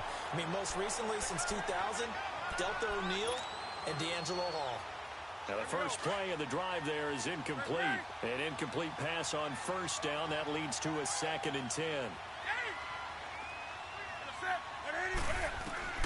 From the 50, Newton. He's going to rifle one deep left side. And both guys were there, but it falls incomplete. I remember a coach telling me a long time ago the difference between playing corner and safety in the NFL. Corner is like the Autobahn. Everybody just flying by, and these corners have been really busy in this game, although they got it done on the last play. On the last play, yes, but there have been some good numbers put up against them offensively. On 3rd down, Newton. A hit as he throws there, incomplete. Well, the numbers have been good in the passing game, and certainly a big reason why they have the lead. But now here, 3rd quarter, maybe go to the run game a little more? Yeah, perhaps. I mean, after that incompletion, a little credit to the defense for shutting them down on that play.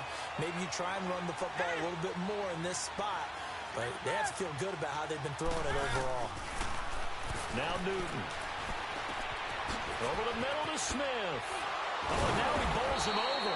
Well, he's taken down, but not before picking up the first, thanks to a flashy little spin move. How about them biting off 15 yards there on the 4th down attempt and keeping the drive alive? On first down, it's Newton. It's incomplete. Took a shot, couldn't connect. Torrey Smith, the intended receiver. And that'll bring up 2nd down. One thing I have learned, receivers don't mind high throws so much to the sideline, but do that over the middle to them, and not only the DB's going to throw a little verbal trash their way, when they get back to the huddle, they got a few words to say to their QB, aren't they? Yeah, hung out to dry a little bit there on the high throw. Luckily fell incomplete. Now a 2nd down throw for the end zone, but it's incomplete. And they went for a big play through the air on 2nd down, couldn't connect. Now it's 3rd.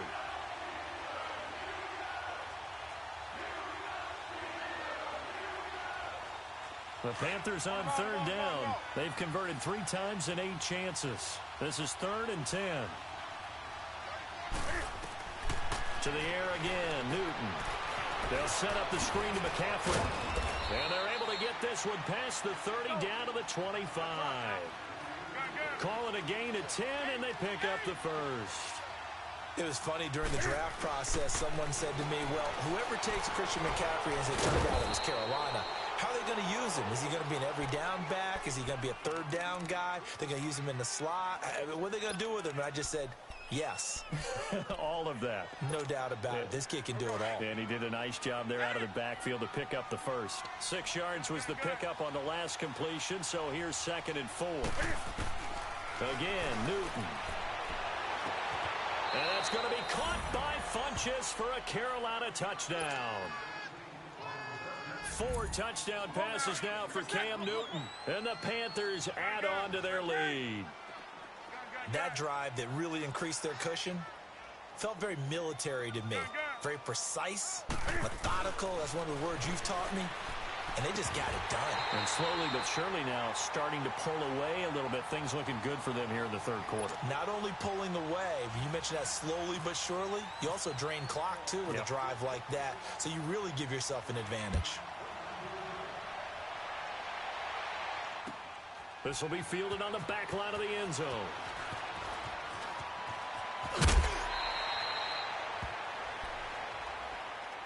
The Steelers offense now, they get ready to head back on the field. They're sort of seeing themselves spiral out of control. Let's see if they can get things back on track. And this is where the coach is walking that line of being calm and really being firm with his team. I had one tell me once, when we were having a tough patch. And now here is another interception. It's the Pro Bowler Luke Kuechly that picks it. And he brings it back to right around the 26-yard line. What a nightmarish game he's having now. 6 interceptions that he has thrown. Absolutely unbelievable, isn't it? Hard to believe we're watching this and have seen it, but it just tells you about the game of football. They give it and it taketh away. Yeah, the guys, though, that have thrown 6 interceptions in the game, the likes of Peyton Manning, Brett Favre, I think Joe Namath, he did it 3 times. Now a throw to the end zone on first down, but it winds up incomplete. After the incomplete pass, here now is 2nd and 10. Back to the air, Newton on 2nd down.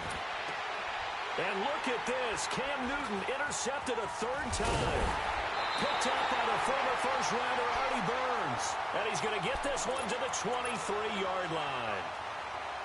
Hey, switching gears for a second. Halfway through the preseason, any big takeaways that you've seen so far, Charles? Just a few come to mind. Number one, the roster of 90 that stays that way throughout preseason, I think is a boon for every team because you can practice a little bit better, get a few more things done because you have more bodies, and those guys get to get on tape for 4 preseason games, so I think that's really good. The other part is normal execution, struggle a little bit. Early in the season, guys trying to get it back together. And last but not least, the practice of coming together with another team, 2 joint practices before a preseason game, becoming more and more widespread, and you get a lot of really good competition in practice with the best versus the best from each team. It'll be a gain of 4, and they're going to face a 3rd down. It's funny, throughout the time that we've been together, when we talk with running backs about the ability to catch the ball, their eyes light up when they talk about open field and having one-on-one matchups, don't they? Yeah, they do, and that's the reason why. What we just saw, shedding those tackles, and that's what they're used to doing. It is, and it starts at the beginning of the play. One-on-one matchup if someone's trying to cover them, but they also like those one-on-ones downfield after the catch when they're running with the ball. They think they're going to win those, too. And now a shot taken on 3rd down, but it's going to wind up incomplete.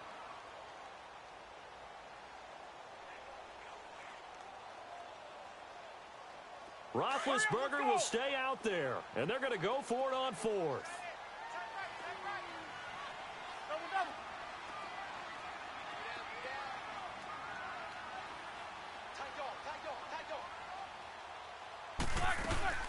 They'll go for it with Bell. But he's able to get the first before he's taken down at the 36. Give them credit. They knew what they wanted to dial up on 4th. They executed it for 9 yards, and the offense stays out there. Here's Bell. And he takes this up right near the 45-yard line. Give him 9 on the carry that time, and they're set up with a 2nd and 1. Getting out a ton of success here so far, but you get the feeling that he might be on the verge of popping one. Yeah, even on that one, there was a little bit of a hole, but it closed there quickly at the end. In on the tackle there, Luke Kuechly. Well, it hasn't been a whole lot of fun for Le'Veon Bell in this ball game, trying to find room to run the ball. I'm sure they're going to have to change some things up because he's so versatile.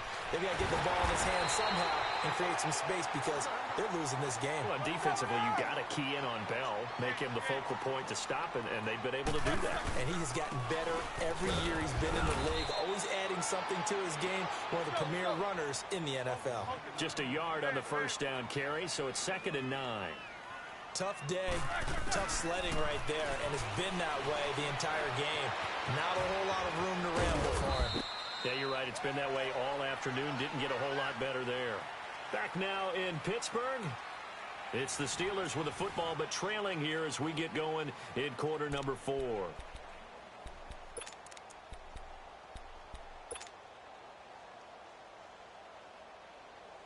The Steelers on 3rd down. They've converted 3 times in 8 chances. This will be 3rd and 6.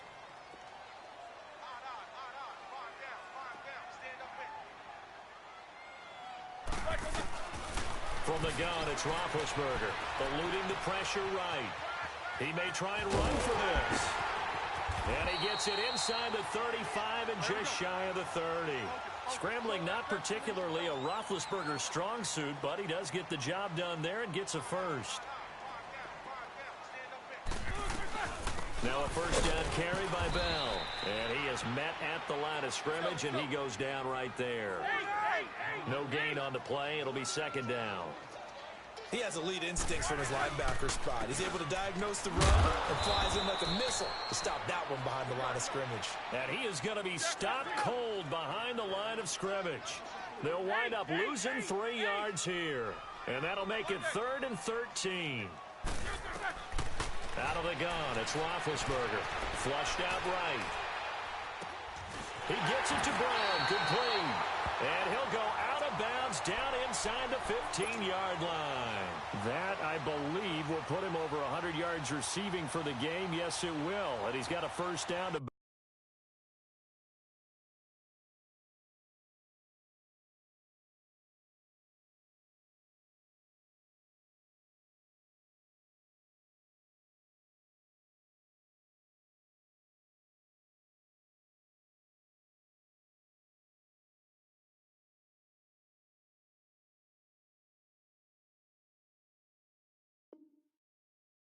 All right, now. Let's go.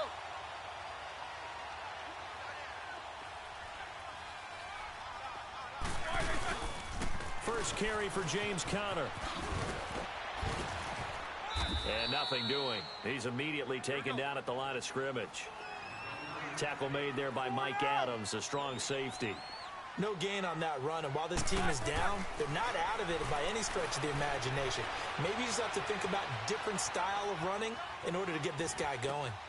And my goodness, another interception. It's the Pro Bowler Luke Kuechly that picks it.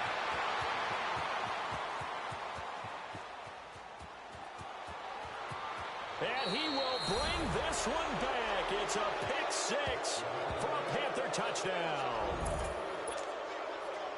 And that one will pretty much erase any hopes of a fourth quarter comeback. With emphasis, interception, return for touchdown. Door closed, locked, reinforced.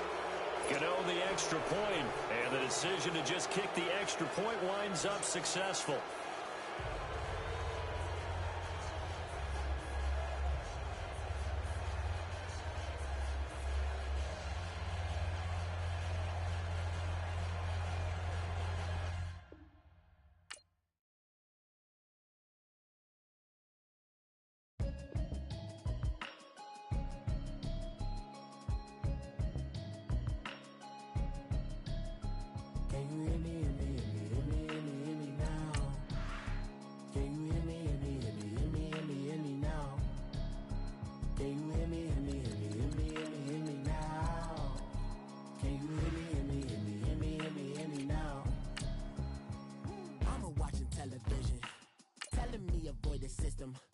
Hoping I ain't lose religion, text and prayer hands, hope the message sending on.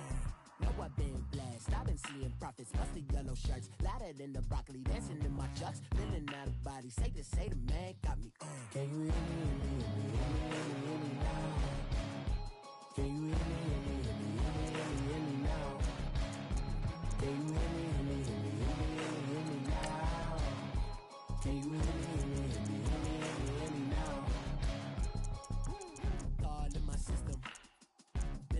Kissing.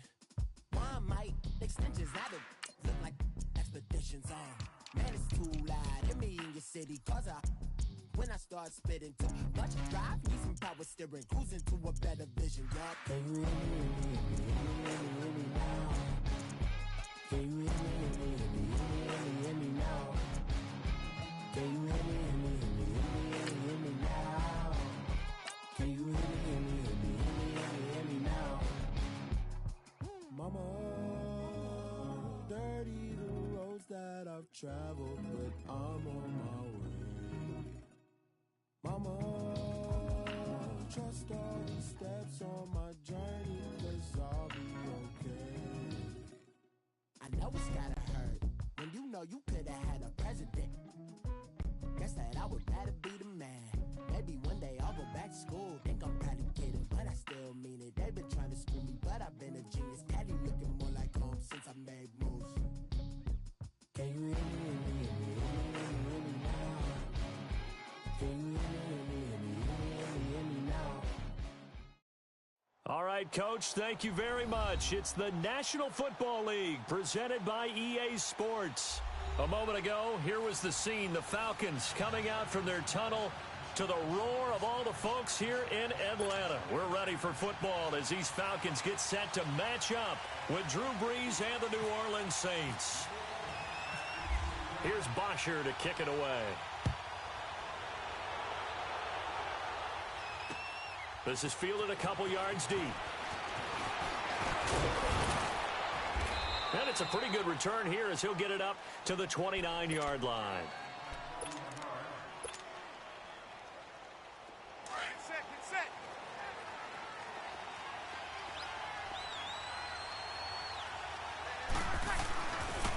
They'll run for the first time with Mark Ingram.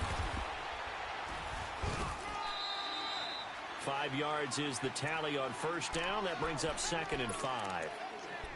All right, Brandon, I know we're in the early going here, but those kind of runs, they're going to open up a world of opportunities for this offense going forward.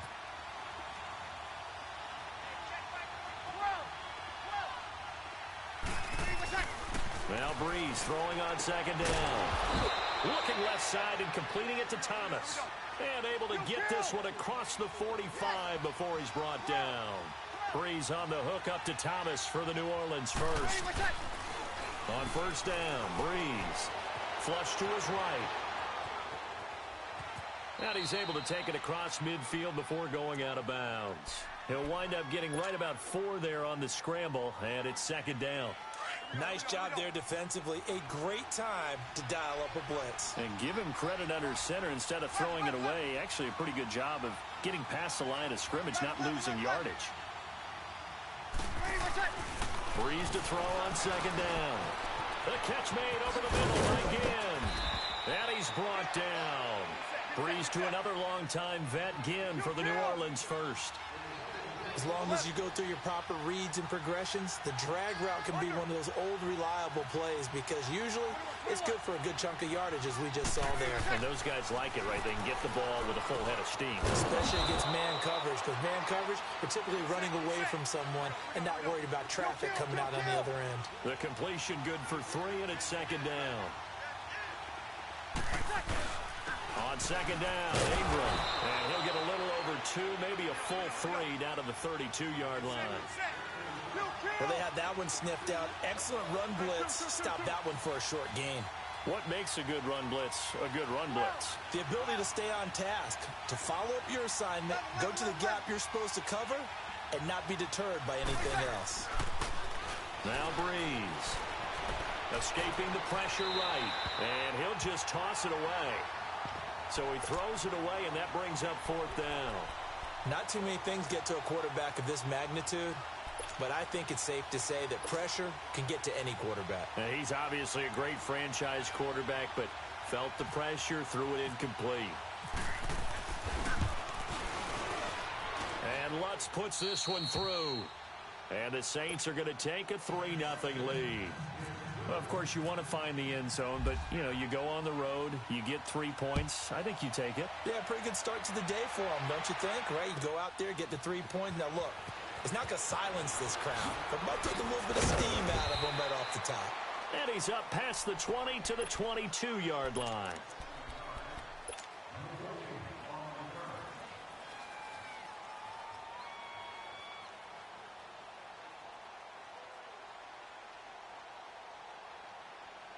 Ryan and the Falcons now come up 1st and 10 at their own 22. They'll run for the first time with Devontae Freeman.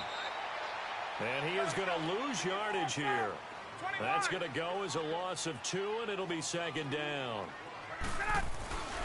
On second down, Ryan. And the Saints pressure gets him. Brought down for a sack. Demario Davis in there to drop him, and it'll be a loss of about 8. 3rd and long. It's Ryan. Under pressure again, and down he goes again. Cameron Jordan. He's the one to get him this time, and back-to-back sacks are going to bring up a 4th down.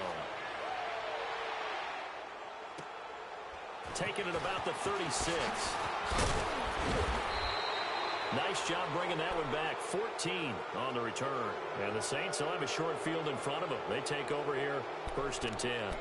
Now the Saints offense, they get ready to go back to work here. And they split the uprights last time for 3. They've got the lead. They're not going to play this conservative. They're not hoping for another field goal. They're hoping for a touchdown. I'm with you on that one. I like where your head is. I like the way you're thinking because he'll be wrapped up around the waist and pushed down.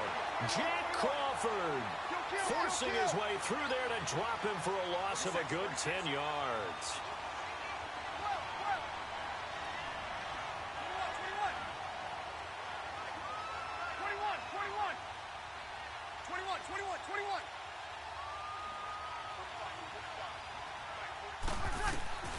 On second down, here's Breeze.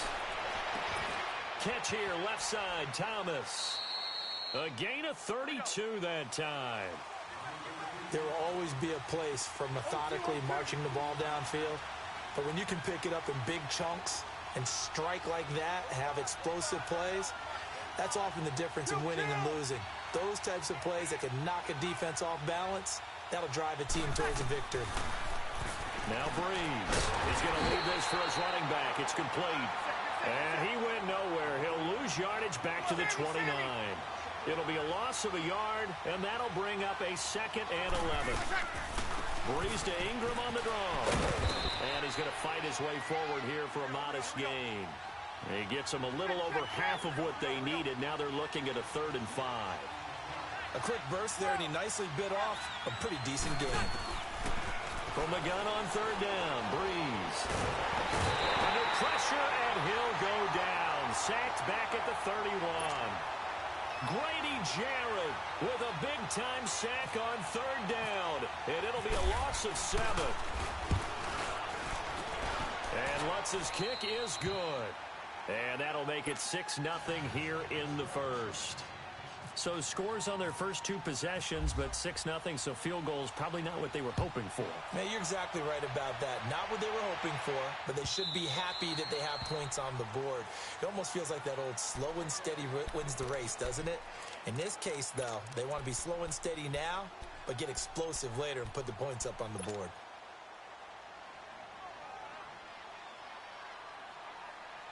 Ryan will bring the Falcons up now 1st and 10 at their own 25-yard line.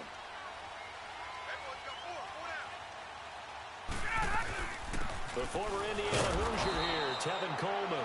And that play going absolutely nowhere as he's belted before he could get out of the backfield. Well, you had to punt on your first drive, and on the first play of the second drive, you end up going backwards. I would dare say they need something. Nowhere to escape, and he goes down. Sheldon Rankins coming up the middle, gets him there for a loss of about 9. After the sack, they'll come up now 3rd and long. Yeah, I wouldn't be surprised to see them run the ball here just to try and get some space.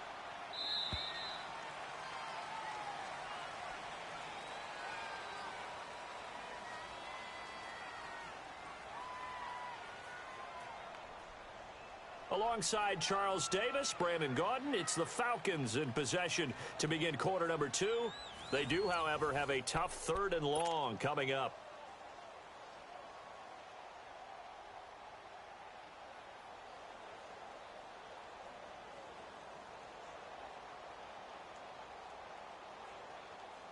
Hey, let's go. Gun, gun, gun. 12. Gun, gun, gun. Gotta go. No run call here. They'll look to throw instead. And it's complete. Hooper. And he's going to have a first down as he's brought down at the 44-yard line. A gain of 32 that time. Cool under pressure right there, escaping the pocket and finding what I think was not his primary target. And some of these guys are just so comfortable getting outside of the... He rifles one that's intercepted. Picked off by a former first-round pick, Patrick Robinson. And he's able to get it back to the 33-yard line. Well, we progressed through the preseason, so let's prognosticate about the regular season. NFC. Can we overanalyze? Yeah, I want to overanalyze, too. Right. NFC, the 4 divisions, who do you have winning them? Let's start in the East. The Philadelphia Eagles won the Super Bowl last year, got better in the offseason. I think they win their division again, although Dallas will make a strong run at them. Okay. And the South, you were saying you like Atlanta. Yeah, I do like Atlanta to get back to the top. Tough division. 3 teams in the playoffs last year. Atlanta, New Orleans, which won the division, and Carolina. Going west, who do you have out there? The Rams. They took over for the Seahawks last year. I expect them to stay on the top of the heap. But let's face it, a lot of excitement in San Francisco with Jimmy Garoppolo. In the north, can Green Bay overtake Minnesota? They can, but I don't think that they will. I think the Vikings defense carries them home. Kirk Cousins, their new quarterback. The Packers will challenge in a big way, but keep an eye on Detroit as well. He'll let it fly in the direction again. It's caught inside the 25. And he takes it down deep into Atlanta territory. In our pregame meeting, all they talked about was keeping him hemmed in and wanting him to make his throws from the pocket because they knew he was pretty dangerous if he got outside, and he just showed it right there. Pretty good arm, too. Over the middle, it's Thomas. And he'll take it down here just shy of the 15 at the 16-yard line. That throw good for 4. It's second down. One thing you're hoping for when you run drag routes, you're able to hit a receiver in stride, and he can pick up a lot of yardage after the catch. But in this situation, the defense was effective, able to stop him before you get a good head of steam going. And he stopped immediately there. No gain on the play, and it's going to bring up a third down. Off the corner. Where'd he come from? Well, I guess he came off the corner, but really nice play. I like when you're able to pose a question and answer it at the same time. That's exactly where he came from, but it's not something that you normally see. Most of the time, we're thinking about those guys covering pass catchers. In this case, he was a big factor in the run game. No gain. And he's taken down, trying to do a little too much, getting outside of the pocket, and it results in a sack. So when the defense complains about having to do pursuit drills in the heat of training camp, plug in this play. Excellent pursuit. Force the quarterback out of the pocket. He ends up trying to run for it. Instead, he goes out of bounds and loses yardage. That goes down as a sack for the defense. So he's been a busy man here in this first half. That's 3 field goals for him now. And not just 3 field goals, but 3 for 3. So even though the offense has struggled a bit putting it in the end zone, they've still been able to come away with points due to his leg. And the decision to bring it out will cost him about 5 yards as he'll get this only back to the 20. Atlanta now coming out on the field. And this is a unit that, to be frank, doesn't look like they've woken up yet. I mean, a punt and a turnover on their first 2 drives. And I think the game's starting to take shape a little bit now, and I'm going to take it into the basketball world. When you're having trouble scoring or moving the ball in basketball, what do? Get it to their best player, right? Find a matchup. And he's taken down here by the Saints. You know, on these types of plays, we're always looking to assess blame. Okay, where did it break down? Sometimes it's just a great play. Hey, express! Go! You ain't going nowhere. Go! I got motion. 21! Hey, straight ass! Ready to go! On second down, here's Ryan. Over the middle, that's caught by Ridley. And now look at this. Big gain, but a fumble. And this is picked up by the Saints. And they are going to set up shop at the 40-yard line. Well, he did what he's known for. He made the catch, then he turned into a runner, took the contact, and coughed it out.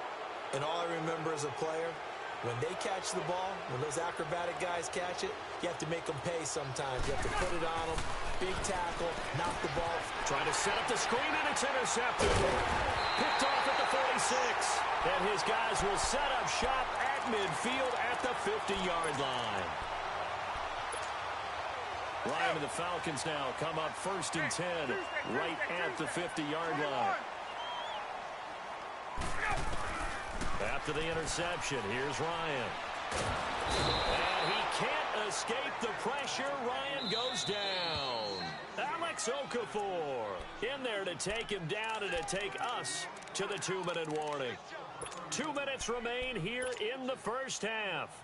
We're back to Atlanta right after this timeout. Sacks, a growing theme in this first half. This is 2nd and long.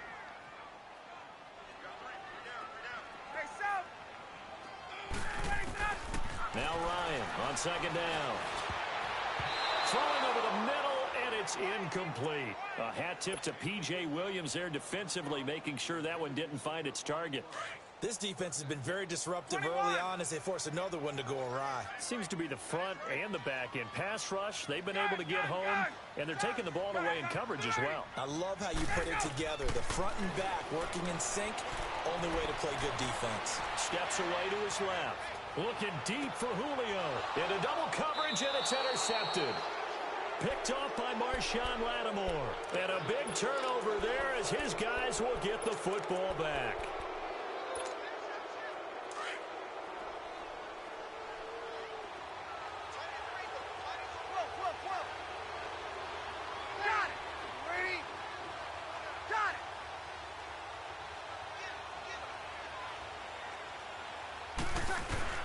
So after the INT, it's Breeze. And it's incomplete. Took a shot, couldn't connect. He couldn't get the hook up there that time with Thomas. And it's 2nd down. And it is true. You can draft the fastest. You can draft the most athletic guys. But if they don't know the art of positioning, sometimes it's all for naught. In this case, in the right spot, help force the incompletion. Yeah, but had his hands on it for a second. Would have been a tough catch, though. Falls incomplete. On the left side by Ginn. And they'll lose lose a yard that time, and that's going to lead to a third down. Well, let's go ahead and detail this situation here. Third and long coming up, back near your own goal line. I would be very hesitant about throwing the football in this situation. Maybe just run up the middle? Yeah, I think that might be the spot for them. You got to try and find some space for your punter because you don't want him backed up where he has to alter what he does. Breeze now to throw. They'll roll him out right. Out to the flat. That's complete to his running back. And that one good for 16 yards and a first. As a general rule, offensive linemen like to know where their quarterback's going to be when he's setting up to throw the football. But sometimes they just have to get on the run, get on the move. He was able to do that on that play and picks up a first down with a nice throw. Breeze on the draw, gives to Kamara. And he goes nowhere. He'll lose yardage back at the 17. A loss of a full 3 yards, and now it's second down. 21. Shotgun now for Breeze. And the Falcons get there. The Falcons get the sack. Down he goes. And now a timeout defensively by the Falcons, as they'll talk it over here before what will be an important third down.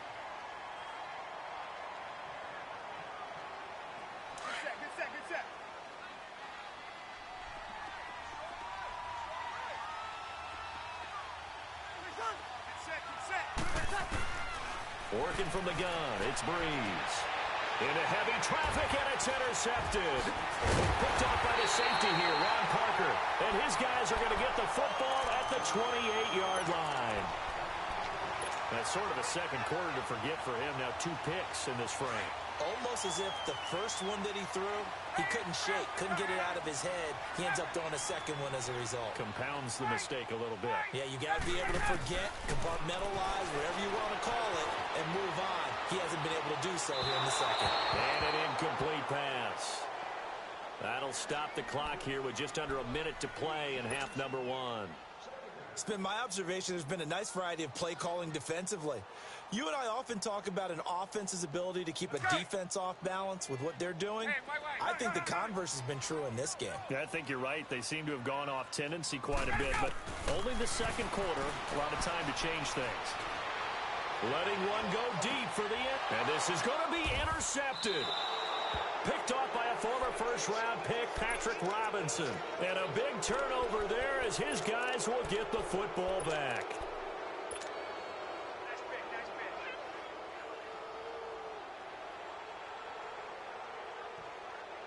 Good set.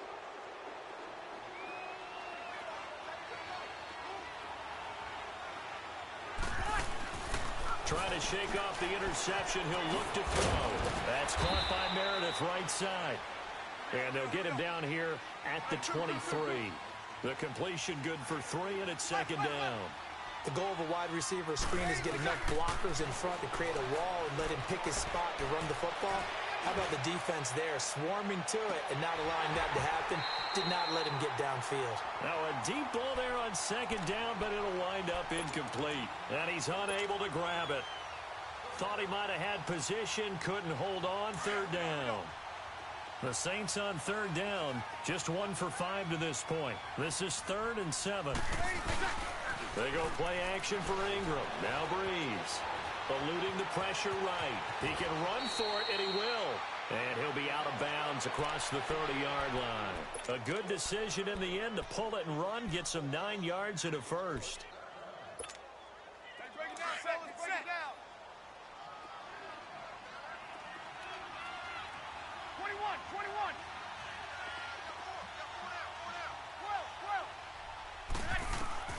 Throwing on first down is Breeze. Dancing to it, and he can't get rid of it. He's taken down. And the Falcons going to use another timeout, as the clock will stop with 18 seconds to go in the first half. Sacks, a growing theme in this first half. This is second and long. From the gun, it's Breeze. And for the 3rd time here in this half, it's intercepted. Ricardo Allen with a pick. And his guys have got it back at the closing stages of the first half.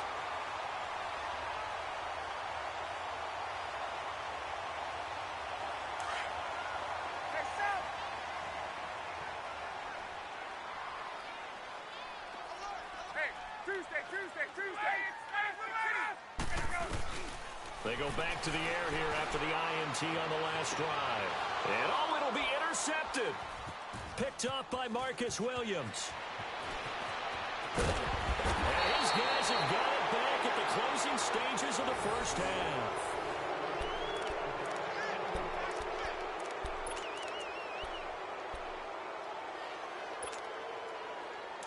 Get set.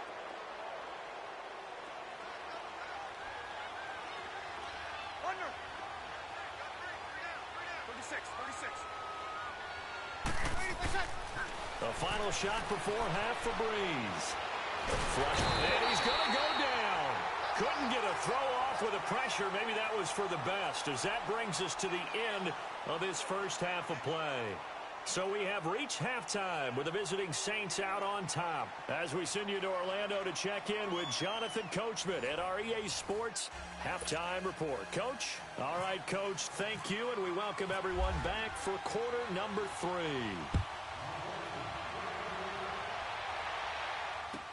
This will be taken to the back of the end zone. And he'll take it back to about the 19-yard line. Here are the Falcons as their offense heads back onto the field. They're close game, but they're going to need to do a little bit better probably here in half 2, no? I would agree with that totally. I would guess it in the locker room. They talked about cleaning up some of the errors, but overall, I think they wanted to be positive with them. Guys, we're right there. Just not playing as well as we need to. Let's pick it up, and we still have a chance to win this game. Yeah, they do. We'll see if they can pick it up. A loss of a full 3 yards, and now it's second down. I don't think any of us were surprised that they decided to start this drive on the ground after the last 2 drives ended in interceptions. Unfortunately, though, not a lot going on that first play. Yeah, I think the anticipation was felt also by the defense. A second down pass play there, but it's incomplete.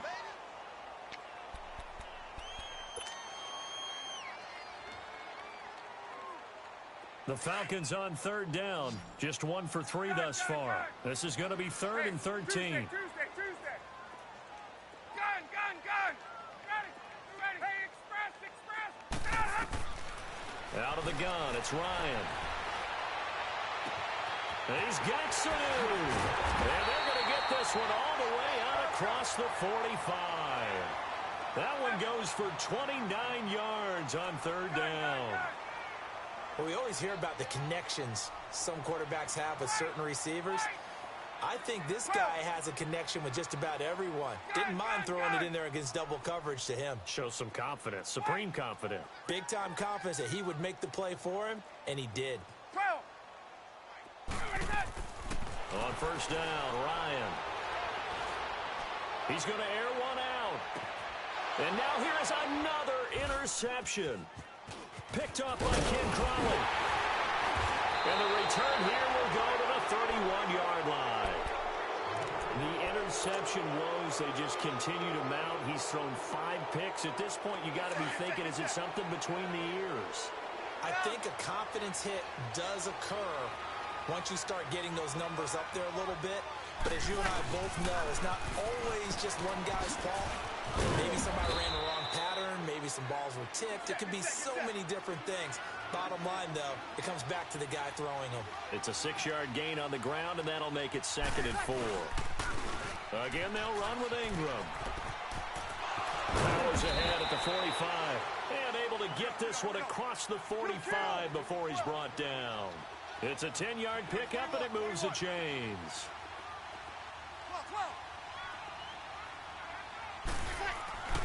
Breeze now on first down.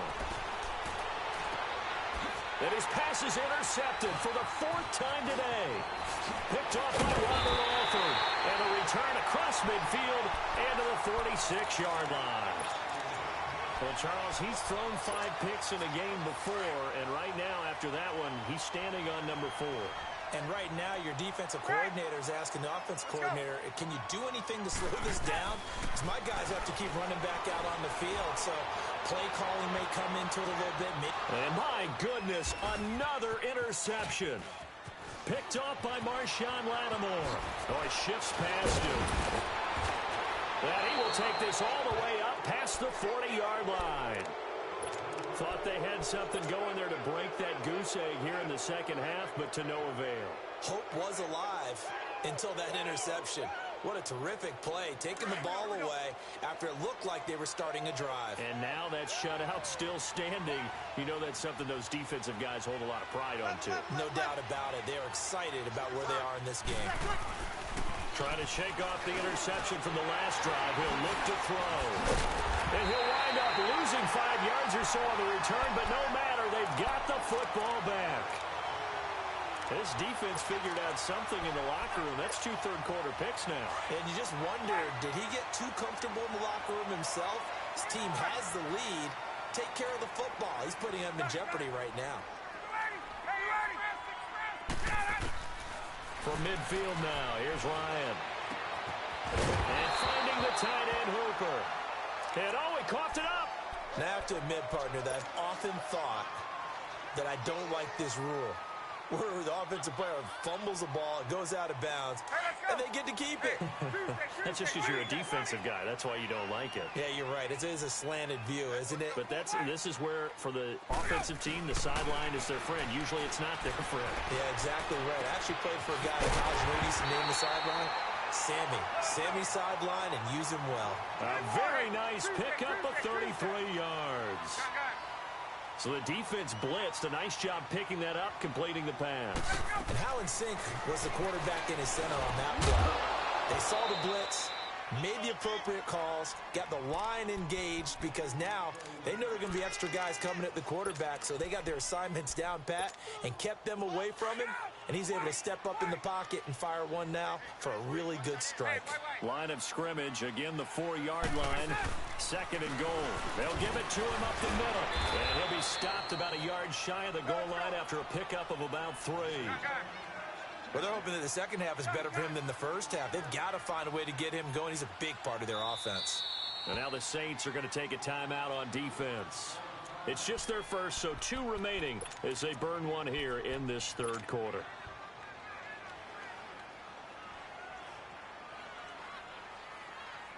They've been so good on 3rd down all day long. Can they convert another here on 3rd and goal? They come out here in the eye. So call that no gain on the sneak, and now they're still a yard short here on 4th. Yeah, the Saints signal for another timeout. And that's going to leave them with just 1 timeout remaining still in the 3rd quarter. We'll see if that comes back to haunt them. We'll be back. The offense is staying out there. Here we go on 4th and goal from the 1. They'll run it with Coleman. And he gets in. Touchdown, Atlanta. Tevin Coleman punching it in from a yard away. And the Falcons draw a bit closer. So they went for it from the 1 on 4th and goal, and they got it done. Is this the new NFL? This is the new NFL. This is the updated NFL, and I like it. I know that quarterbacks across the league have spent the entire offseason and even during the season lobbying their coaches to go for it more on 4th down. Let's go get it. Because nowadays, you've got to score points to win games in the NFL. You can't just rely on your defense to hold them. I think the quarterbacks want to eliminate field goals inside of 30 yards, probably. Well, listen, they have enough confidence in themselves that they can call plays and make plays that they won't need those field goals inside the 30. So Bree's going to lead the Saints up here, 1st and 10 at their 25-yard line. They'll try to get the ground game going with Ingram. Able to avoid him. So he got free of 1 tackle, but couldn't do a whole lot else. 5 yards on the carry. Good pickup on 1st down. Well, they did throw interceptions on their last 2 drives, so no surprise at all they decided to start it with a running play. I'm actually a little bit surprised, though, that they got as much out of it as they did. Yeah, decent little gain. Puts them in a pretty good spot for 2nd down. Ingram again. And he'll be brought down shy of the 40 at the 38-yard line. 8 yards on the pickup there, and it moves the sticks. They're trying to show that they can run the ball and protect this lead. Give it to the backs, play a little bit of keep away, don't you think? And that's probably a good philosophy at this point, going to make that defense stand up and stop them.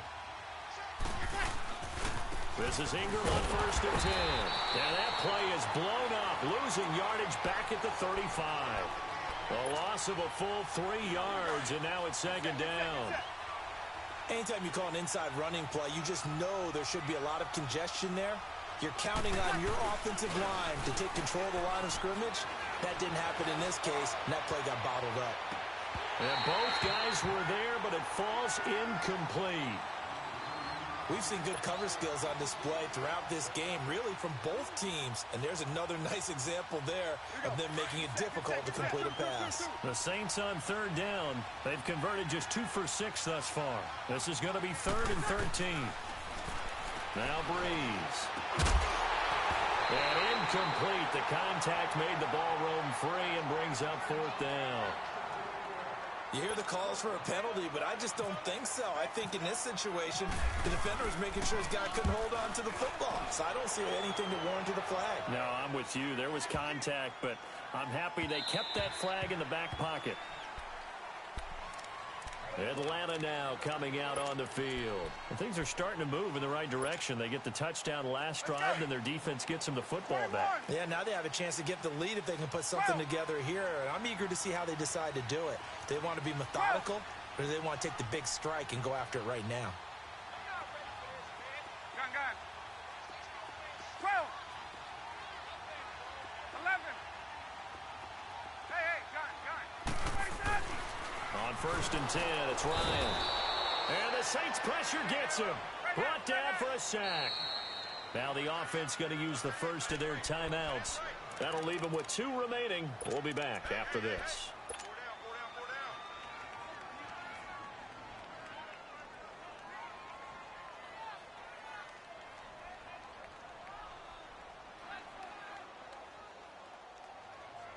So after the sack, here's 2nd and 14. Left. Gun. 12. Here we go. On 2nd down, Ryan. Looking downfield for Jones. And now here is another interception. It's the safety, Kurt Coleman, and they're going to set up shop at the 27-yard line. Behold, but sometimes we see why they're very deep in the playbook. And how many times have we been in practice and heard all the other guys chirping about, he's...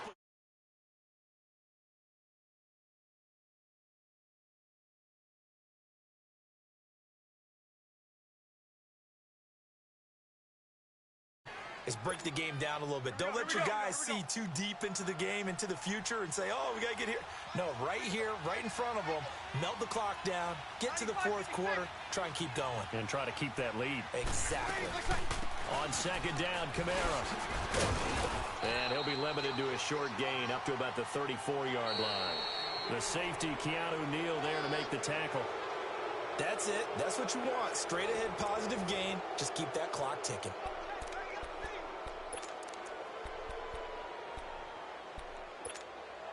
The Saints on 3rd down, lacking much success, just 2 for 7 to this point. This time it's 3rd and 3. 0-2. Hey,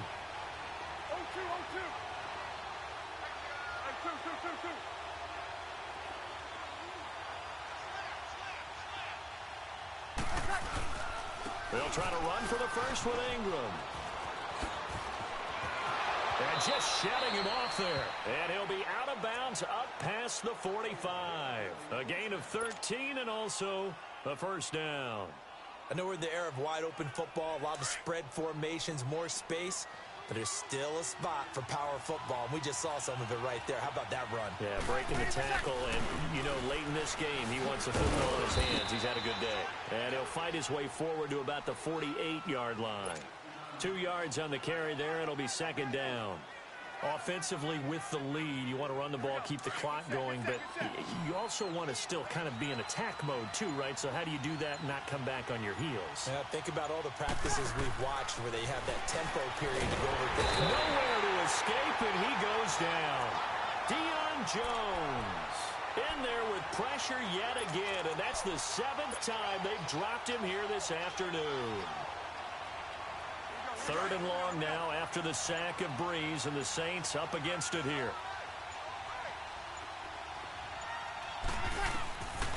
Throwing now is Breeze. He's going to let this one go deep. And look at this. They get the turnover they needed. It's intercepted. Picked up by Deion Jones, the linebacker. All right, Brandon. Normally when you hear about guys making 2 interceptions in the game, you're thinking must be a free safety, maybe a corner. How about getting 2 picks out of one of your linebackers? Again, he's just in the right place at the right time. And that's another great play to come away with the football. The drive will start with a carry by Devontae Freeman. And he'll take this one up to about the 13. He'll get a nice chunk there on the first down run, and it's 2nd and 4. Let's talk a little football 101 here, because one of the keys to advancing the ball downfield, success on first down. And my goodness, another interception. Picked off by the linebacker, Demario Davis. And his crew will take over with a football at the 35-yard line. With that interception, he just set a record that nobody ever wants to set, and that's the most picks ever in an NFL game. 8.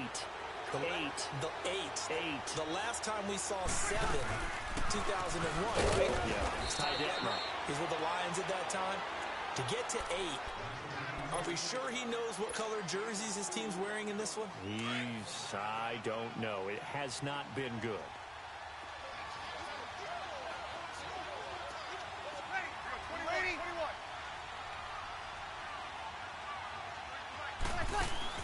Now Breeze throwing on 2nd down. Forced out to his left. 6 yards there off the scramble, but it'll still leave him with a 3rd down.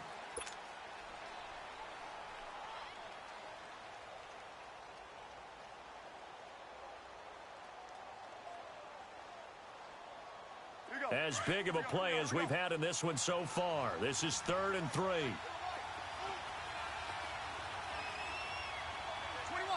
21.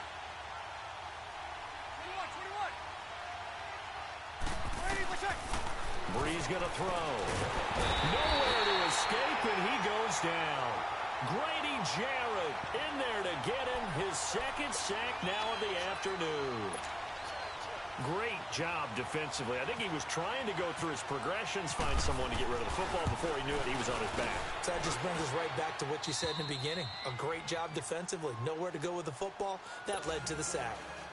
So they get the 3, but you wonder now, is that going to be enough? Excellent question, because when I look at the smiles on that side of the field, they're a little tight, aren't they? If they had scored a touchdown there, those would be big half-moon grins right now, because they feel a lot better about their position. And a touchdown in the other direction, all of a sudden they're down.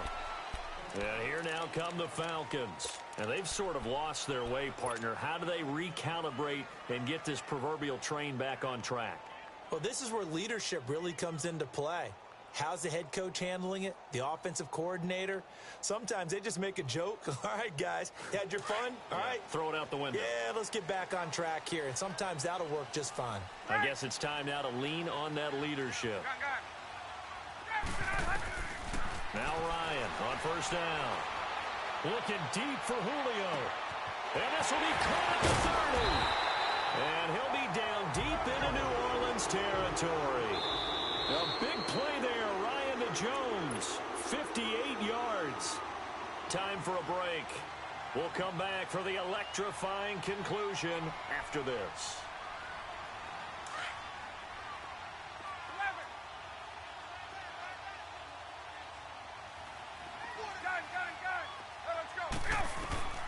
They'll throw on first down with Ryan. Buying time to his left. And he is out of bounds, looks like right at the 15. He'll get 5 out of the scramble. It's 2nd down. Yeah, he only gets a few yards on 1st and 10, but he's better off doing that than throwing an incompletion or even worse, an interception. Back to throw. On the screen, this is Coleman. And he goes backwards here, losing yardage back to the 16. It's a loss of 2, now 3rd down. They'll look to throw. And he couldn't hang on to it through the contact. Incomplete. So this defense, they looked a little shaky to start the drive, but bottom line, they're a play away from finishing it off. They rocked them a little bit on this drive, didn't they? But as you and I both know, it's not how you start, it's how you finish. They have a chance to end it right here. He's back to throw. And no, it's incomplete. They had to go for it with such little time remaining, and the Saints will have the football back. So now let's reset here, Charles. They do have 2 timeouts left, so they can stop the clock twice. This one's not quite over yet. No, and what you're doing on defense, you're going to use both timeouts, obviously. But you've got to call defenses are going to force the issue early, meaning you want that play over fast. You don't want to give them time to dance around in the backfield or run a wide sweep that'll take off time. Blitz them, put pressure on them, make sure that play ends quickly so that you can go ahead and keep moving. But we just saw a great example of what we talked about with his coach prior to the game. He's definitely one of the better linebackers at reading a play and flowing to make the stop before it turns into something big. Hey, two.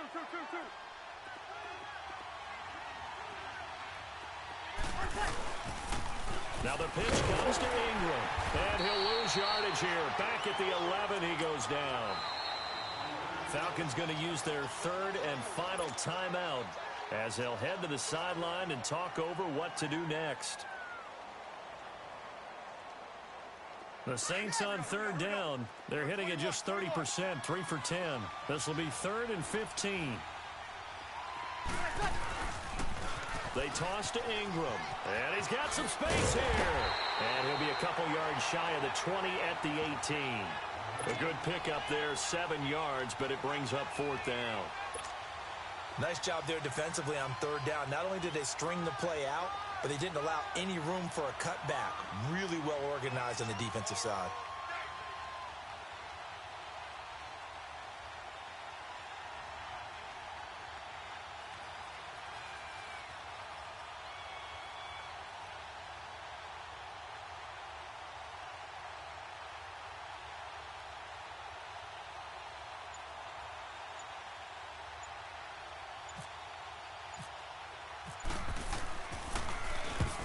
Here's Morstead now as he sends this one away.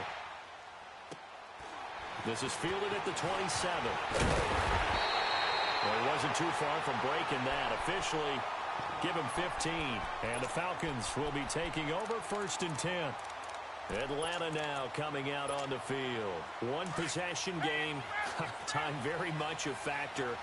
How does the offense handle this situation? Well, in a lot of cases, they should be somewhat relaxed. And I know that's counterintuitive because this is a pressure situation. But this is Friday practice every week of the season. You go over this situation, having to go downfield, limited timeouts, got to get out of bounds and keep the drive going and set yourself up.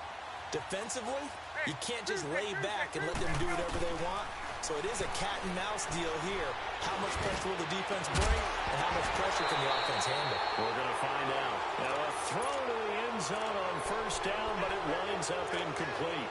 And a great game comes down to this. Time for 1 play, and they've got to get it in the end zone. And I want every cover guy I've got in the game on defense, every extra defensive back who can make a play on the football. So whether it's nickel, dime, quarter, whatever you want to call it, I want 5, 6, 7 guys back there. Left. 12. One last shot for Ryan. And, a crusher there as it's intercepted. Picked off by the linebacker, Demario Davis. And he'll be brought down at his own 10-yard line. Well, we were on hand for a fun and entertaining game here, coming down really to that last play. Great job defensively to get the pick and seal it. And we know that every play during a game matters. You're never sure which one's going to be one of the key ones. But at the end of the game, when you analyze it, 3, 4, 5 plays are going to be the ones you focus on. And that last play was one of them. The last shot had to take it, and they came up with the interception and sealed their victory. So that'll do it for us. For Charles Davis and all our crew, I'm Brandon Gaudin. You've been watching the NFL on EA Sports. With that, we say so long, everybody.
you think of.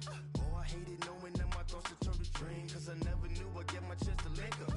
Oh, I tell you all of this unusual to me. Swear I came from the bottom, flappers living, walking dead on. Put your favorite rapper's name up on the headstone. Big for the cheese and you're dead wrong. Propaganda said the standards in the tear down. Throw it back, yeah, I'm born to. It's talking, it's hustling me where I'm at. I'm living how I want now. No reason to doubt, it's clear to see. All eyes on me for 100 degrees. Who am I? Ruthless, easy does it. In public, hated or love it. The underdogs with liquor swabs. It was written in my diary to start a war. I'm feeling infamous, immortal with my technique. A revolutionary shining with diamond teeth. Young Don Cartagena, excuse my demeanor. This the glamour life, you still not a player. You ain't half as nice. I'm born again, life after death. I made the sacrifice, I'm super duper fly. Juicy, keep them hypnotized. I said my name is Juice, America's most. Ain't no half stepping, see you at the crossroads. Money over on my headstone. Here lies young, getting paid for. Never take a loss on my headstone. Only take a when I'm dead. I be gang 3 times on my headstone. Been from the cradle to the grave. Now your favorite rapper name on the headstone. Too late, you already lived. It was written in the children's story. Their life's a so what you want? Every day I struggle with it. Only God could tell me slipping. I'm infinitely big through the genesis. Dead presidents, drop a gem on them. On earth, these the last days. Throw your get money, quiet storm. Have a thoughts for the cream renegade. For the money, only green is the. I'm a player on the late night till. So see the prototype. Fingertips, reservoir dog to the skull. Ignorant. Can I live? Still film it, kiss to death, friend, protect your neck. Three boys in the Cadillac, grave digger, kiss to death, friend, protect your neck. Shame on the three boys in the Cadillac, grave digger. Money over on my headstone. Here lies young, getting paid for. Never take a loss on my headstone. Only take a when I'm dead. I be gang 3 times on my headstone. Been from the cradle to the grave. Now your favorite rapper name on the headstone. Too late, you already lived. Right now I'm on the edge, so don't push me. Troublesome to 96. You were shook when Reeves and all the ledge. I'm your. What's that? I smell. Let me count my. 5, 4, 3, 2, 1. Run. Hi, my name is Dirk Cobain. Like a. Here I go to the next episode. Ain't no damn this explosive Beast Coast. Yeah. The mother ride or die for money, strictly for money. Survival of the fittest. That's the sound of the police. I'm in deep cover earth. Skirt, lean back. Give me one more chance. They say Jesus walks and the devil wear Prada, but I'm so deaf. God can't tell me nothing. Right this on my death certificate. I gave you power. 21 questions like a warning. Watch them flashing like paparazzi. 2 words. Get money. Tonight's the night. Guess who's back on my block? Rather unique. Bucktown. This on that quiet storm, T-O-N-Y, top of New York, with a pitchfork.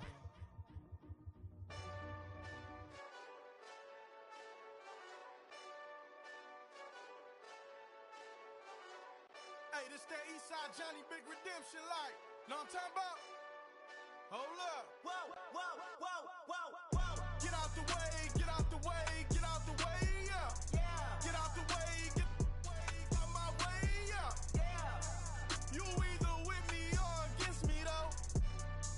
You either with me or win. Okay, Coach, thank you. We are about 4,300 miles away from you there in Orlando as we come to you from the European home of the NFL, London, England. Nothing like the fanfare of introductions to an NFL game, and that was in evidence a moment ago. Fireworks, pyrotechnics, you name it. This crowd is ready as their guys get set to match up with the Jacksonville Jaguars.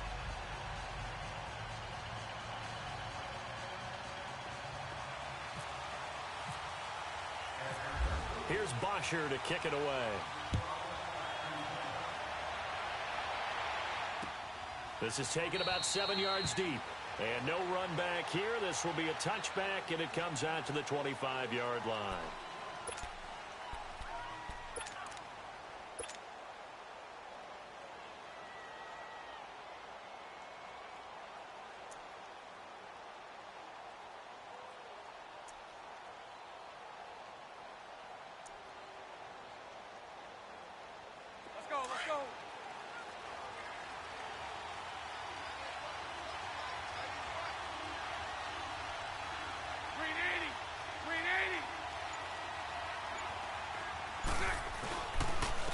on the ground. This is Leonard Fournette.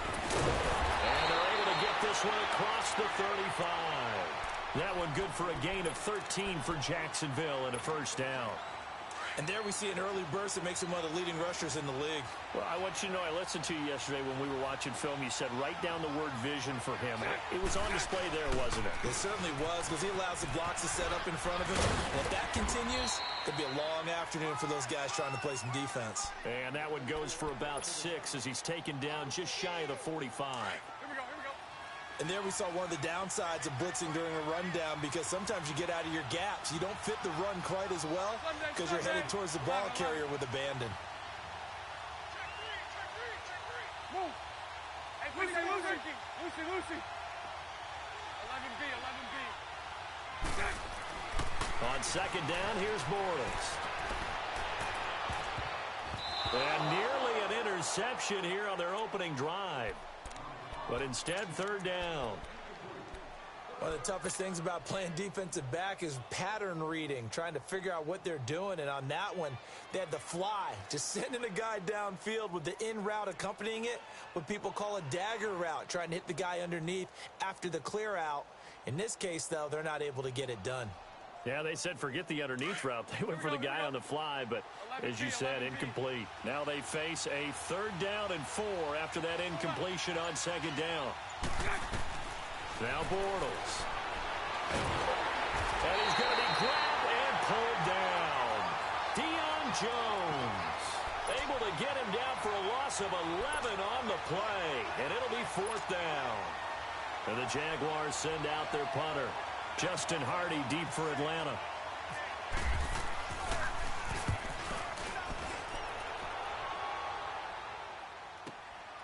This is taken at about the 14.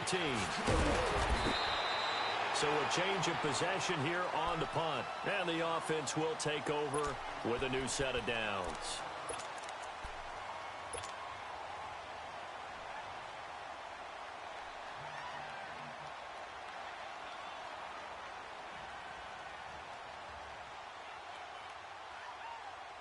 Ryan will bring the Falcons up now, 1st and 10 at their own 26. 39.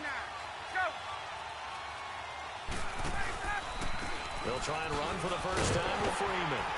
Only a couple there as he'll be brought down about the 28. Well, if the coaching staff's doing a good job upstairs, they'll file away what they just saw from the defense right there. They sold out to stop that running play.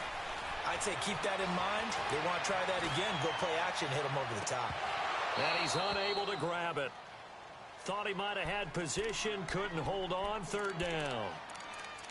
They decided to take a shot and right down the middle of the field, and really, they didn't give it as much time to develop, did they? They want to take that shot somewhere around the 15-yard mark. And the defense able to recover, bat it free.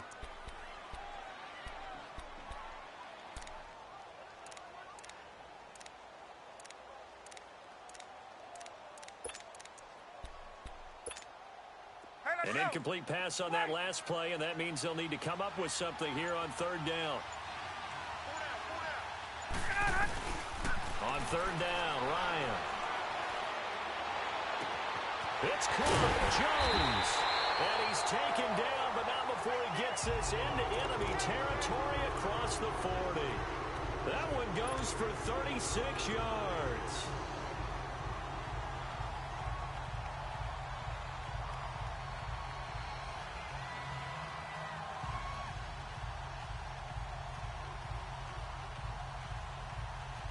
So in Jacksonville territory now. Here's a 1st and 10 at the 36. Throwing now, Ryan on 1st down. And it pops free. The collision there jarred the ball loose and brings up 2nd down. Even the greats in this game, and he certainly qualifies as one of them, they're going to have trouble if they continue to throw into double coverage. He better be careful. Throwing into too much double coverage might have a couple of them picked off. So after the incompletion on 1st, now 2nd and 10.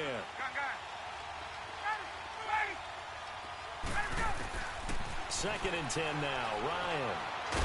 Jaguar pressure and a Jaguar sack. Telvin Smith coming hard from that linebacker spot. He drops him for a loss of 11.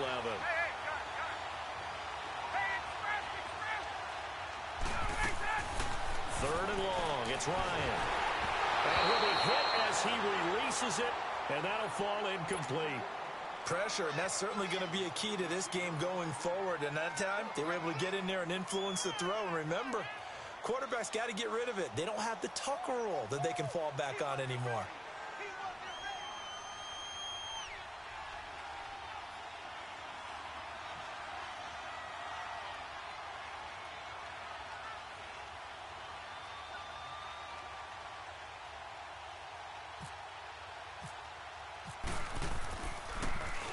He steps into this one, and this is a rocket. And now out come the Jags. And our game's hit a little bit of a lull here, a little bit of a snag. Punts on back-to-back drives. And old-school coaches don't necessarily mind that. Didn't turn it over, right? Didn't create a big play for the other team. Right now what you're looking for is, can you gain an advantage in field position? And that's what both teams are seeking right now. Yeah, they'll be seeking to gain that.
Advantage here on this drive.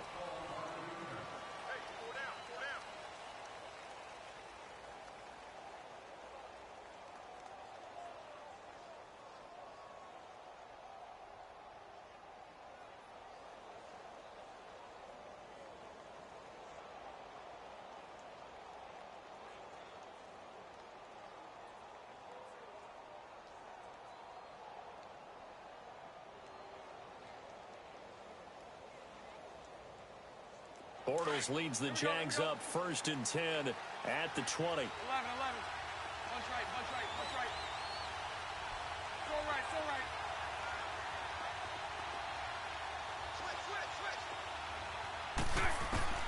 Throwing on 1st down is Bortles. That one complete to D.D. Westbrook. And he is out of bounds on the other side of midfield. That goes for a gain of 31. Now that play will end up on the highlights, and you'll see it all over the place. But what you won't see, the offensive line that bought the extra time, that allowed for the big completion downfield, those guys made that play possible. From Falcon territory now, here's 1st and 10 at the 49-yard line. Hey, let's go. Trick left. Lucy. Green 80. 11. 11. Move.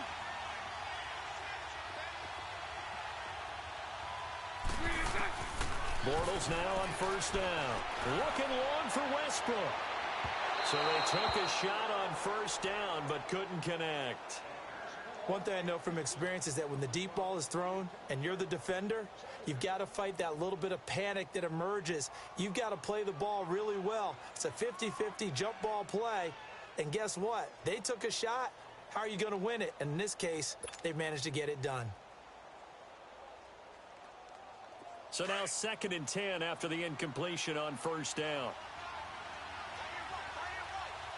Lucy. Green 80. So right. Green 80. Move. Bortles again here on 2nd and 10. And his throw here's incomplete. Good coverage that time by the linebacker, Deion Jones. When you see passes knocked down by those guys I call the frustrated fullbacks, the linebackers, you know that in their zone coverage, they were able to drop, see the ball thrown, and react to it very quickly.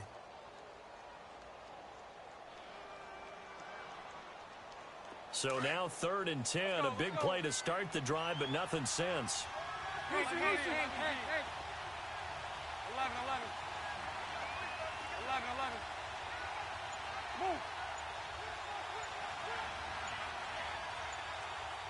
372. Again, they'll throw with Bortles. He sets to fire deep. The ball popped in the air and intercepted. Ricardo Allen with a pick. And he's able to get it back to the 33-yard line. Oh, and that's a nice job defensively to get a piece of the football. He's going to pop it into the air, and then it's the tip drill. And good concentration by him to react to it and pull in the interception.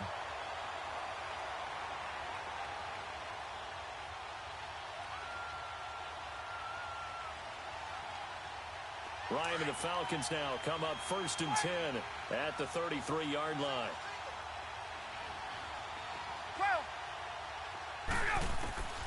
After the interception, here's Ryan. Over the middle, and it's incomplete. Austin Hooper, the tight end, was the intended target. That'll bring up 2nd down. It's always tough for the guys throwing the football when they think they've got a completion and the ball's almost there, and then someone sneaks a hand or two in and bats it away. An incomplete pass on 1st down. That leads to a 2nd and 10. Hey, let's go. 2nd and 10. It's Ryan again. He's airing it out for some. Into heavy traffic, and it's intercepted. Picked off by the linebacker, Miles Jack. And he'll wind up losing 5 yards or so on the return, but no matter, they've got the football back. Oh, timing is everything on a route like this. He tried to drive that football into a tight spot. And if you're a little early or a little late, chances are there's going to be someone there. And sure enough, this one's going the other way. Hey, spread left. Spread left. Let's go. Loosen. So after the INT, it's Bortles. Being chased out left. And eventually taken down here. Great coverage downfield. Tank McKinley. He's the one that got to him. He takes him down for a loss of 9. And they need to work to at least get some of this yardage back after the sack. 2nd and 19.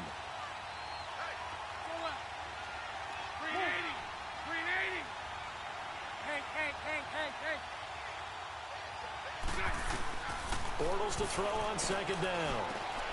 And he fires one that's intercepted. Ricardo Allen with a pick. So they take over not only in enemy territory, but in the red zone at the 16-yard line.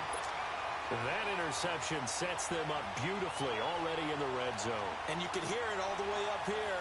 Oski, everyone turned to block, find a spot, and now they're set up inside the red zone for their offense.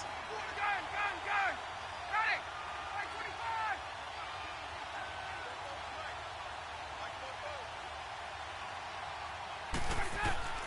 Trying to shake off the interception. He'll look to throw. Oh, the ball comes out on the hit, but they'll say it's incomplete. They're bringing a lot of pressure here already in the first quarter. Already sacked him once. Now they get in there and knock another one away. You think maybe that Tucker rule being gone makes defenses a lot bolder? Yes, indeed. That time, lucky that the arm was going forward. Incomplete pass.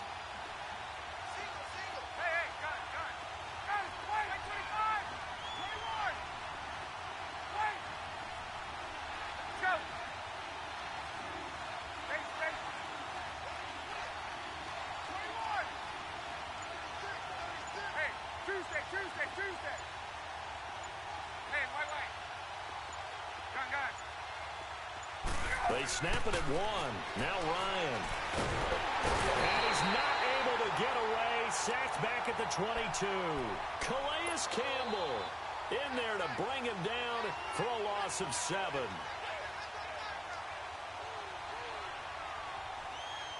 So the sack pushes him back, and now 3rd and long for Ryan and the Falcons. 20.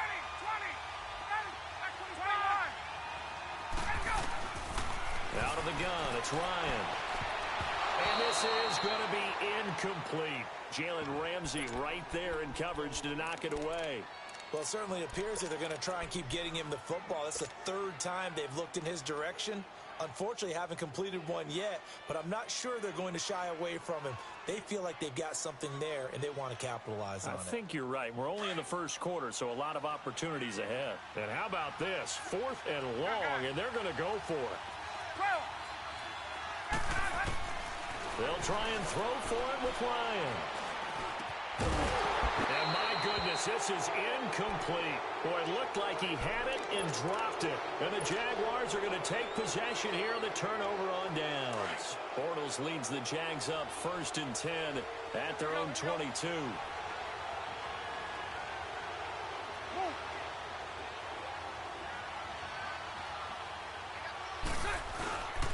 They'll start out on the ground. It's Leonard Fournette.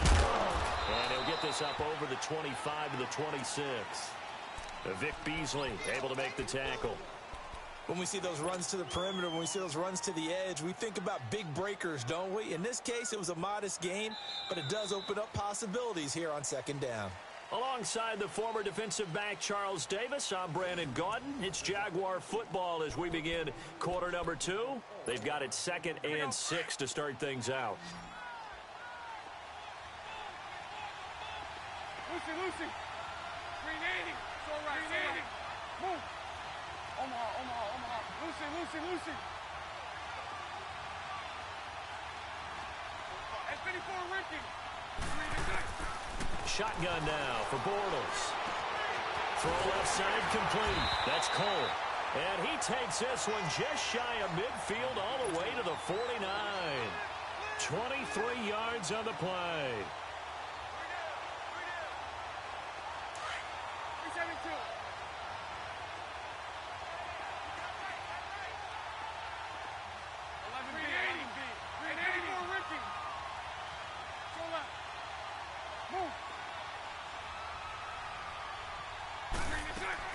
On 1st and 10, here's Bortles. And his throw's going to be incomplete. D.D. Westbrook, his intended receiver. And that'll bring up 2nd down. Well, right now, Charles, we sit in the thick of preseason, and, of course, that means we're in the thick of fantasy football draft season. So, the top 5, it's good to have David Johnson back, Le'Veon Bell, of course, Gurley, Ezekiel Elliott, Antonio Brown, all studs. Who would you take number 1 in a fantasy draft? Oh, that's a tough one, but I would look at Todd Gurley and David Johnson as my top 2 picks. Johnson missed all of last season with a wrist injury, and with potentially a rookie quarterback there and a little bit of a rebuild, he may get more work than he can possibly handle. Todd Gurley was a beast for L.A. last year, running it and catching it. But how about a rookie by the name of Saquon Barkley with the Giants? I think he'll get a ton of touches.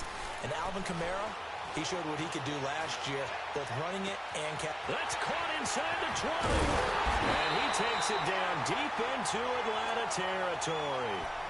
A big play there. Bortles to lead. 44 yards.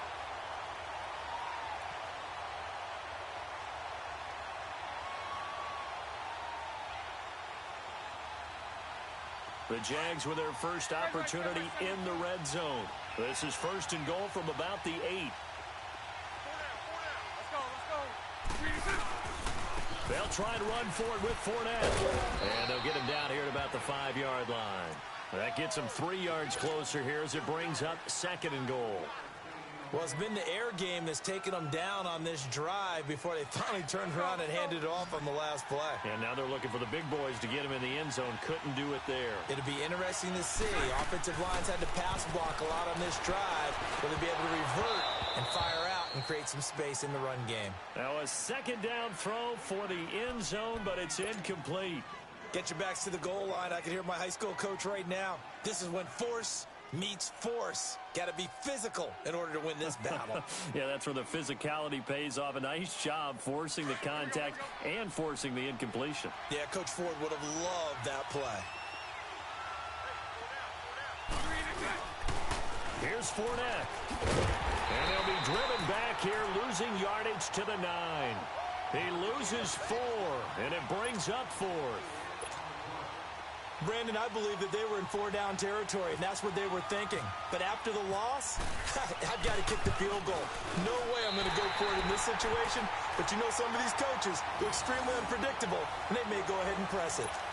So still no touchdowns in the first half, but we do have some action on the scoreboard with the field goal. So maybe now the mentality changes in this game, because anytime you can get to the red zone, and if you don't come away with 6 points, you feel like it's a disappointment. In a game like this one, being able to kick field goals means you're right there, and then you're just looking for that big break to take you over the top. Here comes the Atlanta offense now ready to take over here. And on the last drive, they were in field goal range. They just opted not to kick it, didn't get it. How does that change the mentality this go-around? I don't think it changes much for the head coach, because this is what he preaches all the time. Attack at all times in any spot on the field, and he likes touchdowns, not field goals. Now, your field goal kicker, you've got to make sure you nurse him through and say, okay, don't worry about it. When we need you, you've got to be ready to go. And the team, of course, loves to see points on the board. So let's see if it changes a little bit if they're in the same spot again. Yeah, we'll see what the decision is here if they get to that spot. Meanwhile, they take a shot to start the drive, but this is going to wind up incomplete.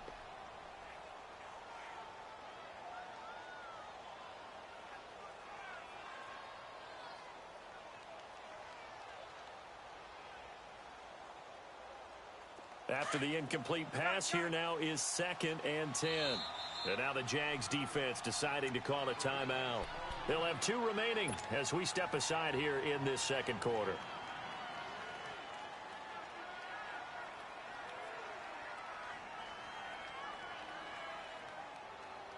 So they'll come up after the incompletion for 2nd down.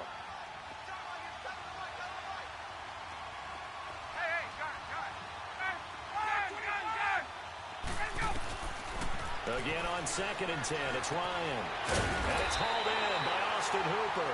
And he's going to get this one across the 30-yard line. His first catch, good for 14 there and a first down.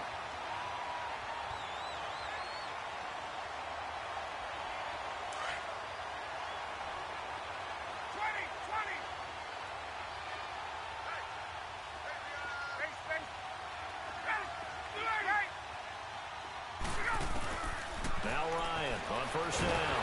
And the Jags get to him as down he goes. Yannick Ngakoue in there to make the sack. He buries him for a loss of 10.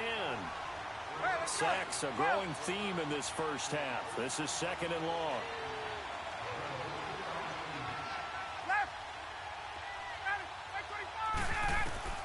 On 2nd down, Ryan. He's airing it out for XSUU. He's got a man, complete.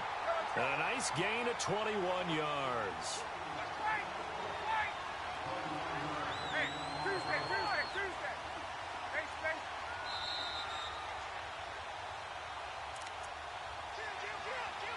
Two minutes to play here in the first half. Back to the booth right after this.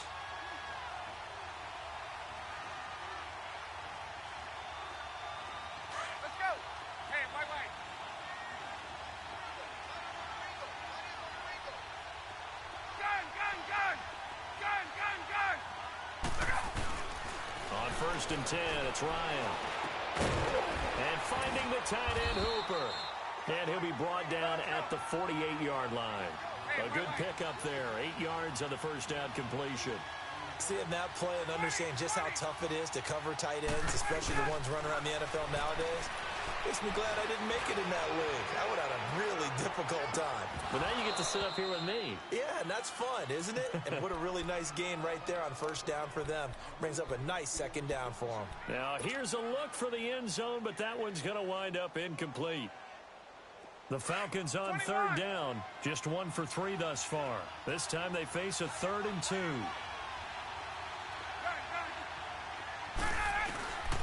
Ryan will throw again. And he takes a shot on the release as this will be incomplete.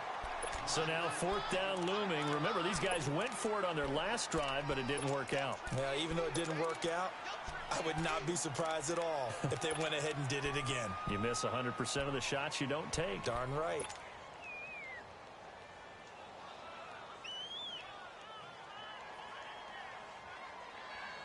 They failed once in this spot earlier, but the offense will stay out to go for it on 4th down. Here's Coleman on the toss. And nowhere to go. He's going to be stopped behind the line. Dan Quinn's guys unable to come through there on 4th down. And it'll be a turnover on downs.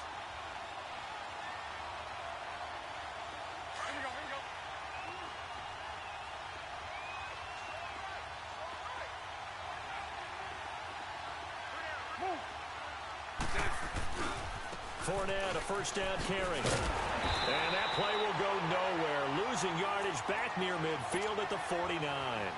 It's a loss of 2 there, bringing up 2nd down. I know that speed is the hallmark of today's NFL game, but the key to good rushing defense is still having your linebackers set the edge. Nice 39, Lucy. 11. Now Bortles throwing on 2nd down. On the crossing route, complete. That's Lee. A 14-yard first down pickup for the Jaguars. Brandon, so many times we see the crossing route start as a quick hitter, but in this play, he had time in the pocket and waited for him to clear going across.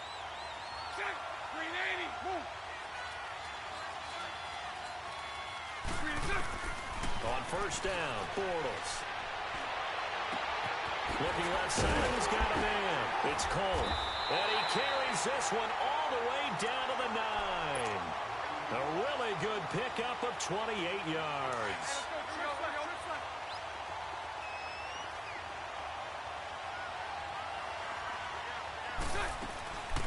They'll try to run for it with Yeldon. And running room hard to come by here. He gets it down to the 8. Only a yard that time, 2nd and goal. Defensively, pretty good start there with their backs against the wall. That's a win for the stop troops right there. And if I'm them, I get a little bolder now. They won the first battle. Keep coming after them. Put the pressure on them.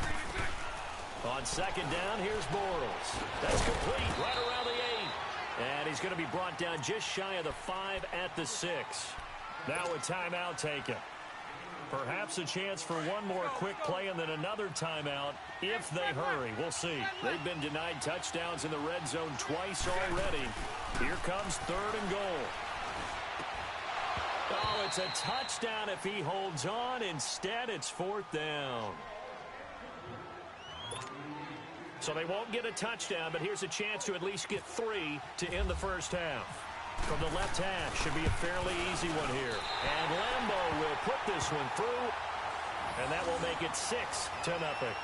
No problems in the field goal department so far. He's 2 for 2. Pretty reliable here in this game, isn't he? And to me, that bodes well for them. If they need him late in the game, his confidence should be sky high. Now the Falcons offense gets ready to head back onto the field. And from this spot in the field with the clock where it's at, you think we're just going to see a knee and that's it? And I think in this situation, that's the proper play. But we do know there's some risk takers out there that may want to take one more shot before the clock runs out.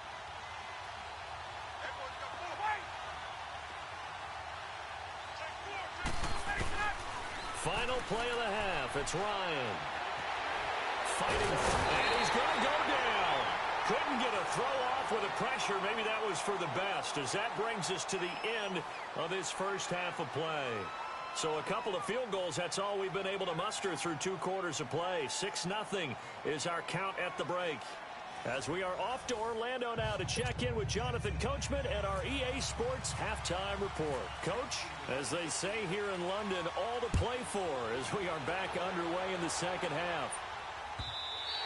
And this will be a touchback as that sails over the end line. So out come the Falcons now.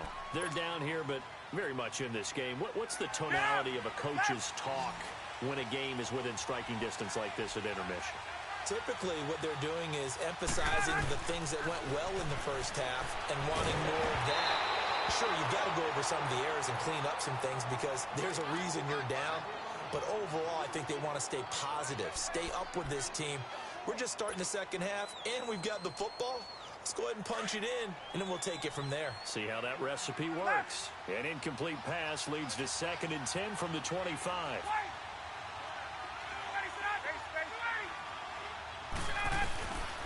2nd and 10 now. Ryan. A hit as he throws there, incomplete. We've seen these defenses make enough opportunistic plays to keep this one low scoring. Flying around, making plays on the ball, and we see yet another errant throw as a result.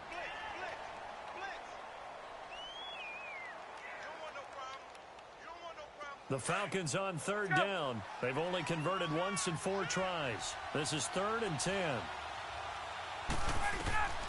Now it's Ryan. Nowhere to escape, and he goes down. Marcel Darius able to drop it for a loss of 12, and it'll be 4th down. The punter Bosher on now as he gets this one away. Officially just 27 yards there on the punt. Now the Jags will have great field position to start this drive as they take over on the short side of the field. Here comes the Jags offense now. Time for their first possession of half number 2. They have the lead here. Well, we talk a lot about pregame speeches. What are halftime speeches like? For the most part, not nearly as emotional. They're a lot more clinical. Every now and then, though, they'll get after you if they think they need to light a fire. But in this case, let's go into the virtual locker room, because here's what I think happened. They got in there and they said, listen, let's take control right away. Defense, we got the lead. Defense, don't give up any points. Turn the ball back over to the offense and let them go down and score and give us more of a cushion in the game. Check so far. Defense. Pressure brought in, and the Falcons get there for the sack. Tech McKinley in there to pick up his 2nd sack now of the afternoon. Following the sack, 3rd and long for Bortles and the Jags. Lucy. Green 80. 11. Green 80. 2 seconds, 2. Move. From midfield, here's Bortles. He's going to sling this deep downfield. And incomplete. The contact made the ball roam free and brings up 4th down. Even without a ton of pressure in his face, it just shows how difficult it is to pick apart his own defense. Those guys are sitting back, and they're not playing receivers as much as they're playing the eyes of the quarterback and when he delivers the ball. And the punt team on now as this one's sent away.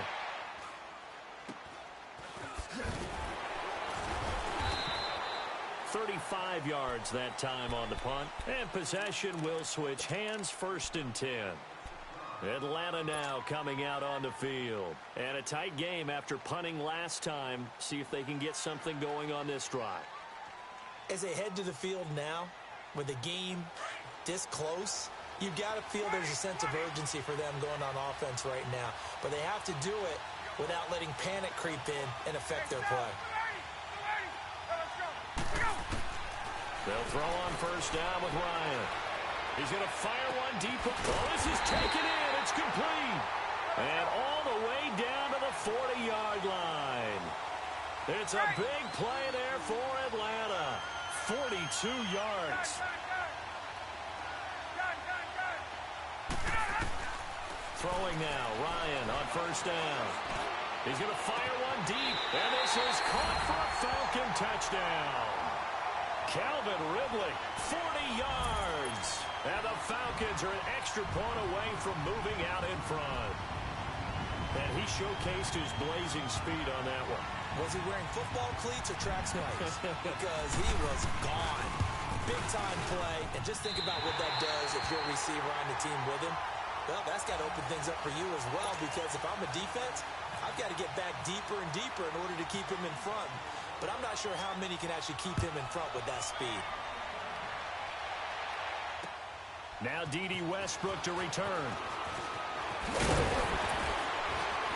And not a bad return here. He gets it out to the 25-yard line. Here comes the Jaguars offense as they get set to go again. They punted last time they had it. What steps, Charles, you think they have to take to make sure they don't do that again? Well, let's just go to the football 101, the trite expression 101. Win 1st down. Make 5, 6, 7 yards on 1st down and make it a 2nd and 3, 2nd and manageable. Keep accumulating 1st downs that way. Keep moving the football. You don't want to get behind the sticks, because then The defense has the advantage. Now here's a pass on first down that's knocked away and incomplete. Well, CD, regular season inching closer. You know, looking at the ledger of the games, we'll just stick with the NFC right now, but it starts with a bang, Atlanta at Philly on the 6th. How about the last two teams to represent the NFC in the Super Bowl head-to-head to start the season? The Falcons, they didn't win it. Philadelphia did. And then how about this for a second game? San Francisco at Minnesota. In normal years, it doesn't get as much attention, but how about now? Jimmy Garoppolo leading the 49ers to take on now Kirk Cousins' Minnesota Vikings. Anything else there from the NFC Week 1 catching your eye? Well, I think the Dallas Cowboys at Carolina, that definitely does, because the Cowboys are trying to get back to the playoffs. Dak Prescott, full season of Ezekiel Elliott, and, of course, number one, the big man, Cam Newton, will welcome them to Charlotte. And to finish things off, the last game of the season openers, the Los Angeles Rams, last year's revelation, taking on John Gruden's Oakland Raiders. How about that? Bortles on the give to Fournette. It's a pickup of 4, and it'll bring up second down. I have to think a major focus of the halftime meetings had to be figuring out how to create space for the running game to get operating. Well, what you pointed out to me at half seems accurate. That line has struggled to sustain blocks. Yeah, I would agree with that totally. They've got to focus on staying on their double teams at the first level, make sure that block's secured before they slide off, and try and chip someone at the second level. And able to break one tackle, but then quickly brought down. Still a couple yards short of the first as the 3-yard gain brings up a third down.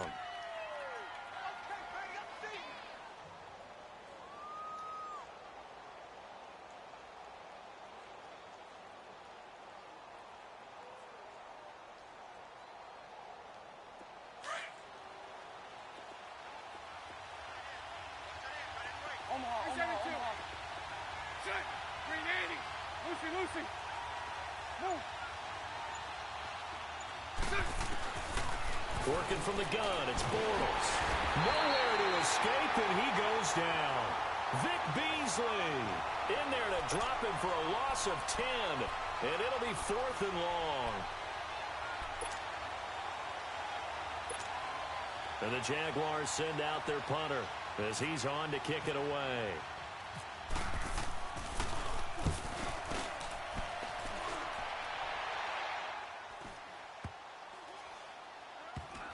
Oh, and what a play on special teams here. This is going to be down inside the 5, all the way down at the 2-yard line.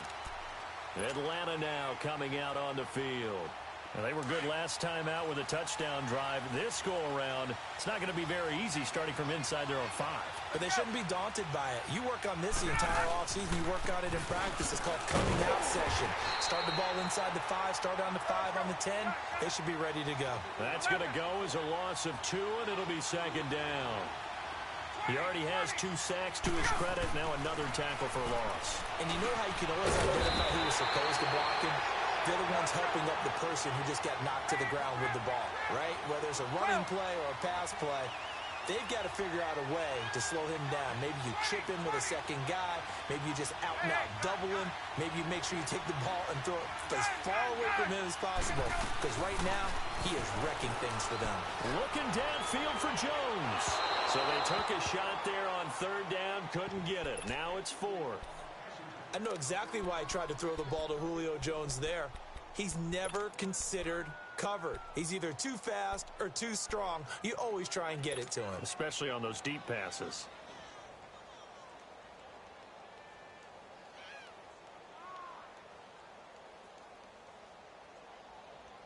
And how about this one now? In their own territory, a gutsy call. They're going to go for this on 4th and a yard. They'll toss it to Coleman. And boy, is he close. Did he get there? No, they're going to say he's short of the line to gain. Miles Jack there to make the tackle. The Jags offense now gets set and heads back onto the field. And last time out, they had to punt the football away. Anything positive possibly to take from that? There always is when you're punting the football away. It doesn't sound like it because you're giving it up, but you've avoided a mistake. At least you didn't turn it over, You didn't turn it over, right? You're giving your defense a chance. because you're punting the ball away and they're set to go on the field as opposed to sudden change after a turnover. And wow, now we got to go out there and stop people. So, yeah, there's always something positive to be gained from it. From the gun, it's Bortles. And he's going to be taken down. They sack him on what will be the final play of quarter number 3. Welcome back now here in London. This one's still anybody's ball game. It's a 1-point difference here as we begin the fourth quarter of play.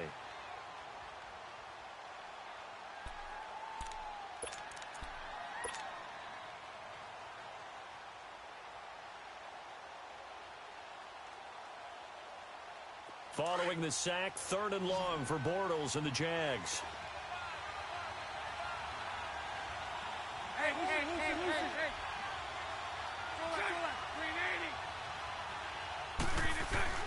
Bortles going to throw. Throw left side complete. That's Lee. They stop him for only 3 that time, and that'll bring up 4th down. He got out of bounds. That's a good thing, but still short of the first. And now, since this brings up 4th down, the defensive play caller, grab your nerves, because now you don't want to be so amped up that you give them a first down by getting out of your lanes, but you also don't want to just lay back and let them have it easily. So the drive here ends with a field goal. It does give them the lead, but this one's still certainly a long ways from over. It definitely puts a lot of pressure on your defense to hold the lead, right? They're happy to have it and happy to be out there trying to do so. I know as a former player, in the back of their mind, they're thinking, why don't you score the touchdown and seal this thing? Here comes the Falcon offense now as they get set to take over here. And on that last drive, went for it on 4th, turned it over. A good job by their defense, though. They held them to 3, but this offense, they've got to be a little bit better, a little bit more careful here. And sometimes when you see these calls on 4th down, when they decide to go for it, it's not necessarily the coach saying, I believe in my offense. Sometimes the coach saying, I believe in my defense. I can afford to go for it here, because if we don't get it, I don't think we'll give up more than 3, and that's exactly what happened there. You think that factored in? I do. I think that he had that in his mind going into the game, that I'm going to be aggressive on offense because I know I've got a defense that can hold up their end. Looking for more there on 1st down, but this throw downfield incomplete. So after the incompletion on 1st, now 2nd and 10.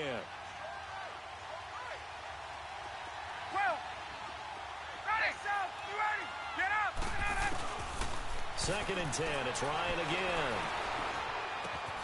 Throw right side, caught by Ridley. 23 yards on the play. Tell you what, he's been able to put the ball in some tight spots all game long. That throw, no different. Yeah, a lot of people would call it a gutsy type of a throw.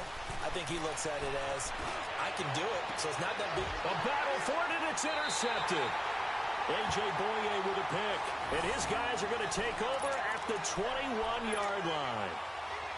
Scoring has really been at a premium, and Charles, you got to tip your cap to this defense coming in here. Their offense too, but this whole team coming in here on the road, getting a hard-fought win. I think the way that they're finishing this one up, an exclamation point on a terrific game. As you noted, hard for them to put points on the board, and they hold them down one more time and finalize things. And now running right through it. And able to break one tackle, but then quickly brought down, but a nice little gain. That one good for 10 yards. And that'll make it 2nd and a foot or so.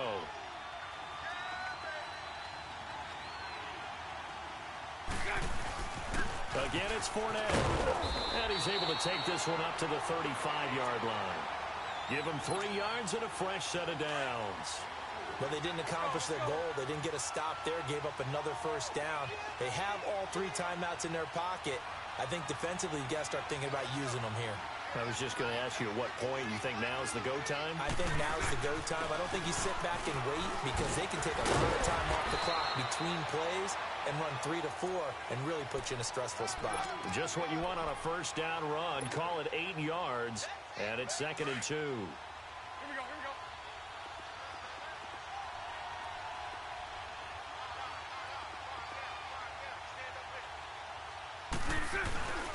On 2nd down, here's Fournette. And he's going to be met at the line of scrimmage and taken down.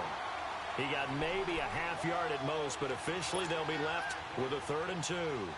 This is 3rd and 2. Maybe the biggest play in this football game. Spread right, 72. Here's Bortles to throw. He's got the hook up to Lee. It goes as a gain of 9, and it moves the chains. Couldn't just sit on it here, could they? Had to throw the ball on third down. Got the big completion in the pickup.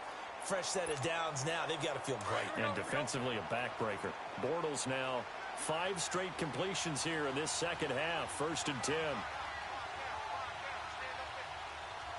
Spread right, 72.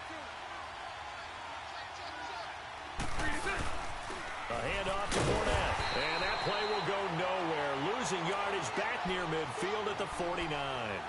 A loss of a full 3 yards, and now it's 2nd down.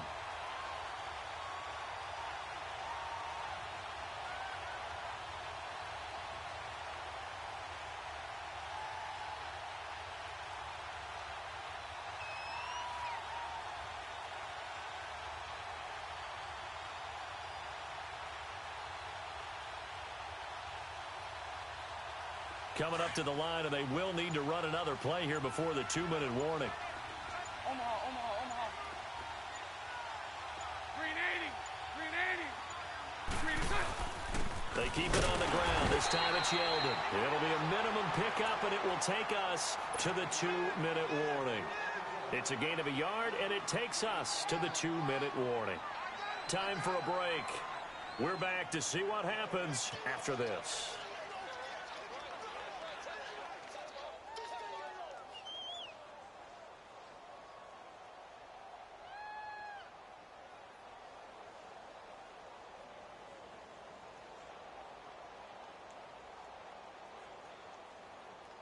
Possibly a turning point. Big play coming. This is 3rd and long.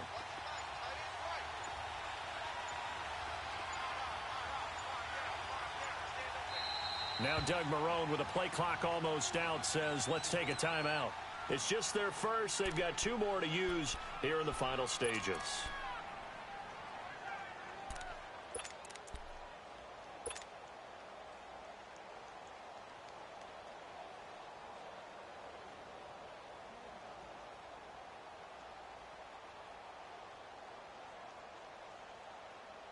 The Jaguars on 3rd down. Just 1 conversion in 8 tries. Not good. This is 3rd down and 12. 380. 380. 372. Move.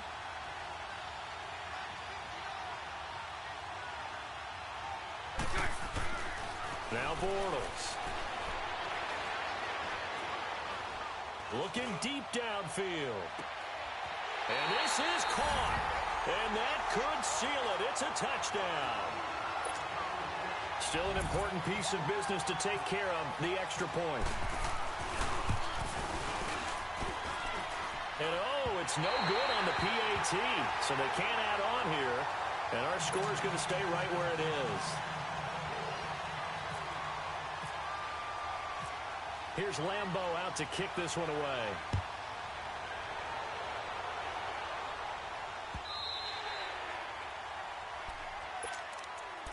Now the Falcons offense, they get ready to head back out here. And following the interception, just any interception, are you a little bit more cautious when you start that next drive, or no, you just throw that out the window? I think you are. I don't think that there's any way you can run back out there and go, totally didn't affect me. Let's just go ahead and be loose with the football again.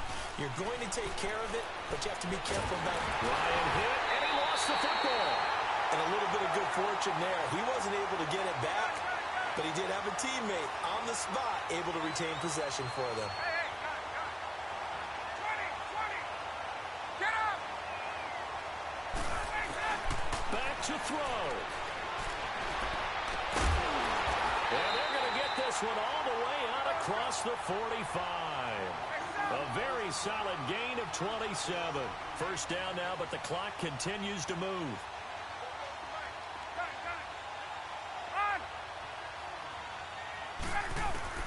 He's back to throw. Now a desperation throw deep downfield. So they took a shot on 1st down but couldn't connect. These are the spots, this stage of the game, where it pays to have speed on the perimeter, doesn't it? It certainly does, and in the 2nd quarter, he may very well have run by him. But in this situation, I know as a defender, I'm loosening up a couple of extra steps that allowed him to run with him stride for stride. So now 2nd and 10 after the incompletion on first down. He'll look to throw. And he can't get a throw away. He's taken down. And now maybe they want some extra time to talk about this 3rd and long play as we'll get a timeout. As they get the stoppage with just over a minute to go in the game. 21. There we go. They'll look to throw. And he can't get a throw off. He's taken down. What a huge play at this point in the game. Yannick Ngakoue. The Falcons going to use the 2nd of their timeouts as they get it with under a minute to go now in the football game.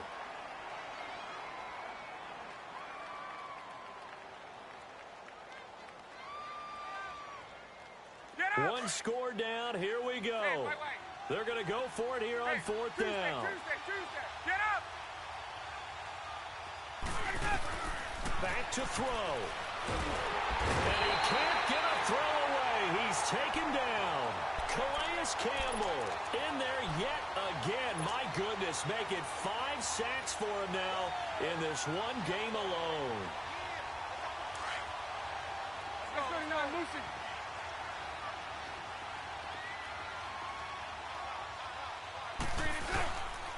Here's a give to Fournette. And down inside the 15, shy of the 10. Falcons going to use their 3rd and final timeout as the clock stops here with 46 seconds left to play. They keep it with Fournette on first down. And they go the wrong way on this one. Losing yardage back at the 12. It's a loss of a yard there, and now 2nd down.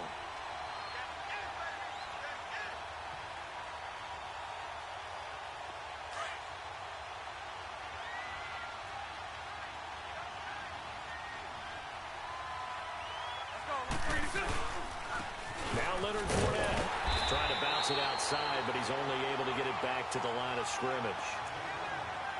No gain that time, and it leaves him with 3rd and 11 coming up.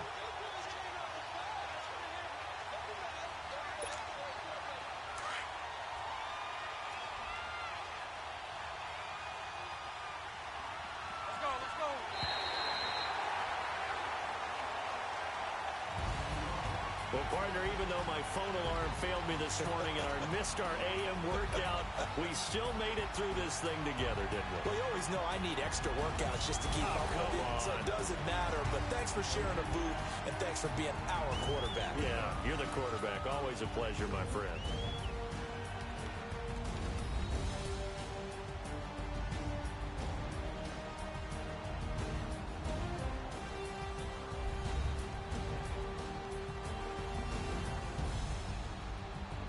That'll do it for us. For Charles Davis and all our hardworking crew, I'm Brandon Gaudin. You've been watching the NFL on EA Sports. For more, find us on Twitter at EA Madden NFL. With that, we say cheerio from London.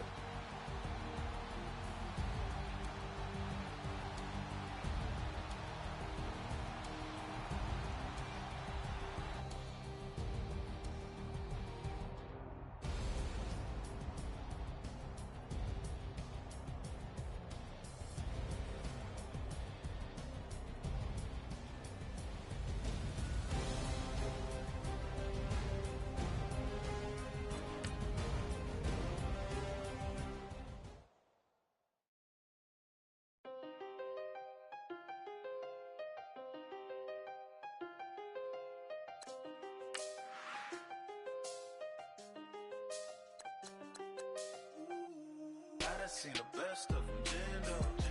25 to life and they can't stop. Never met a man that they can't talk. We're talking on the phones, they can hear us. When you got dumb cake up in the say that they be waiting for you in the bushes with the. Yeah, we really touch. We touch. October, I'm about to another state. He went down in Arizona, don't get me involved. An empty box in the car means they coming for all. I had six phones, I got rid of them all. to sit down, we don't talk to the law.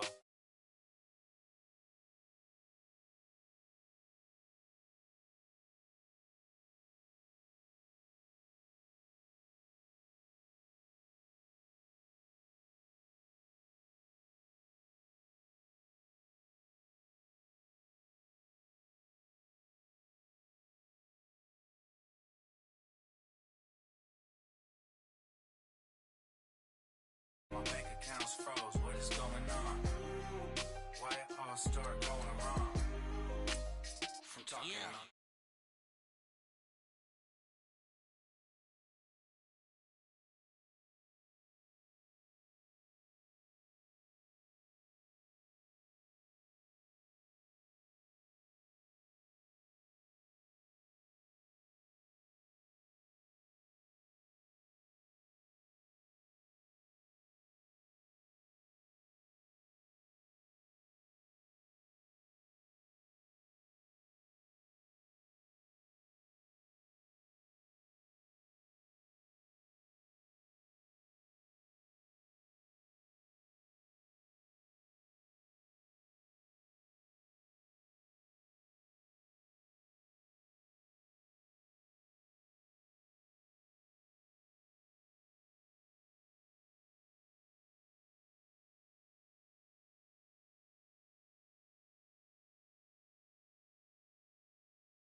They was home, they got jammed up, kept discussing business on the phone. But Scotty.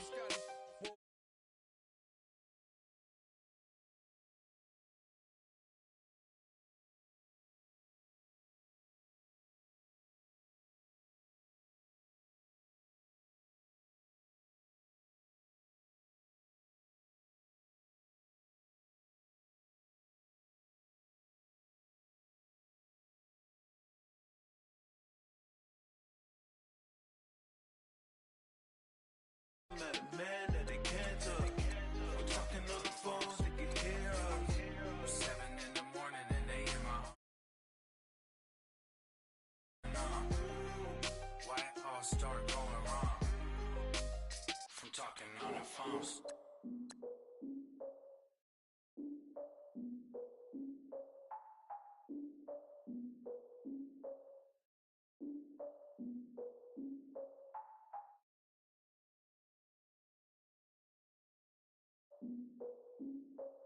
Look, I defeated my fears, soaked the towel in my tears. So ahead of my time, what comes next are all my oldest ideas. I'm wiser than my check y'all in y'all beard.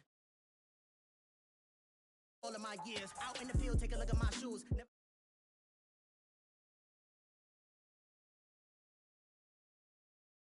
We eat all the rich cuisine for lunch. All these wishing he was done. Oh, you tried it, that's a piece of gum. Now, look at me, I'm the captain now. I'm recruiting this year. I be praying for y'all while I'm praying for y'all. Like a line abusing this deer. I hate a dude with no plans. Now I don't usually get near. Oh, I ex her man. Cause I'm the mutant in here. We look good, just show us with the camera. Years ago, I had to up my standards. Make your missus Alabama. Turn it to my only private. Swear like she don't got the answers. Who's the boss? I feel like Tony Danza. Walk up in there like I got the swag. What kind of swagger? I'm the blackest panther. Wakanda, y'all are wasting our time.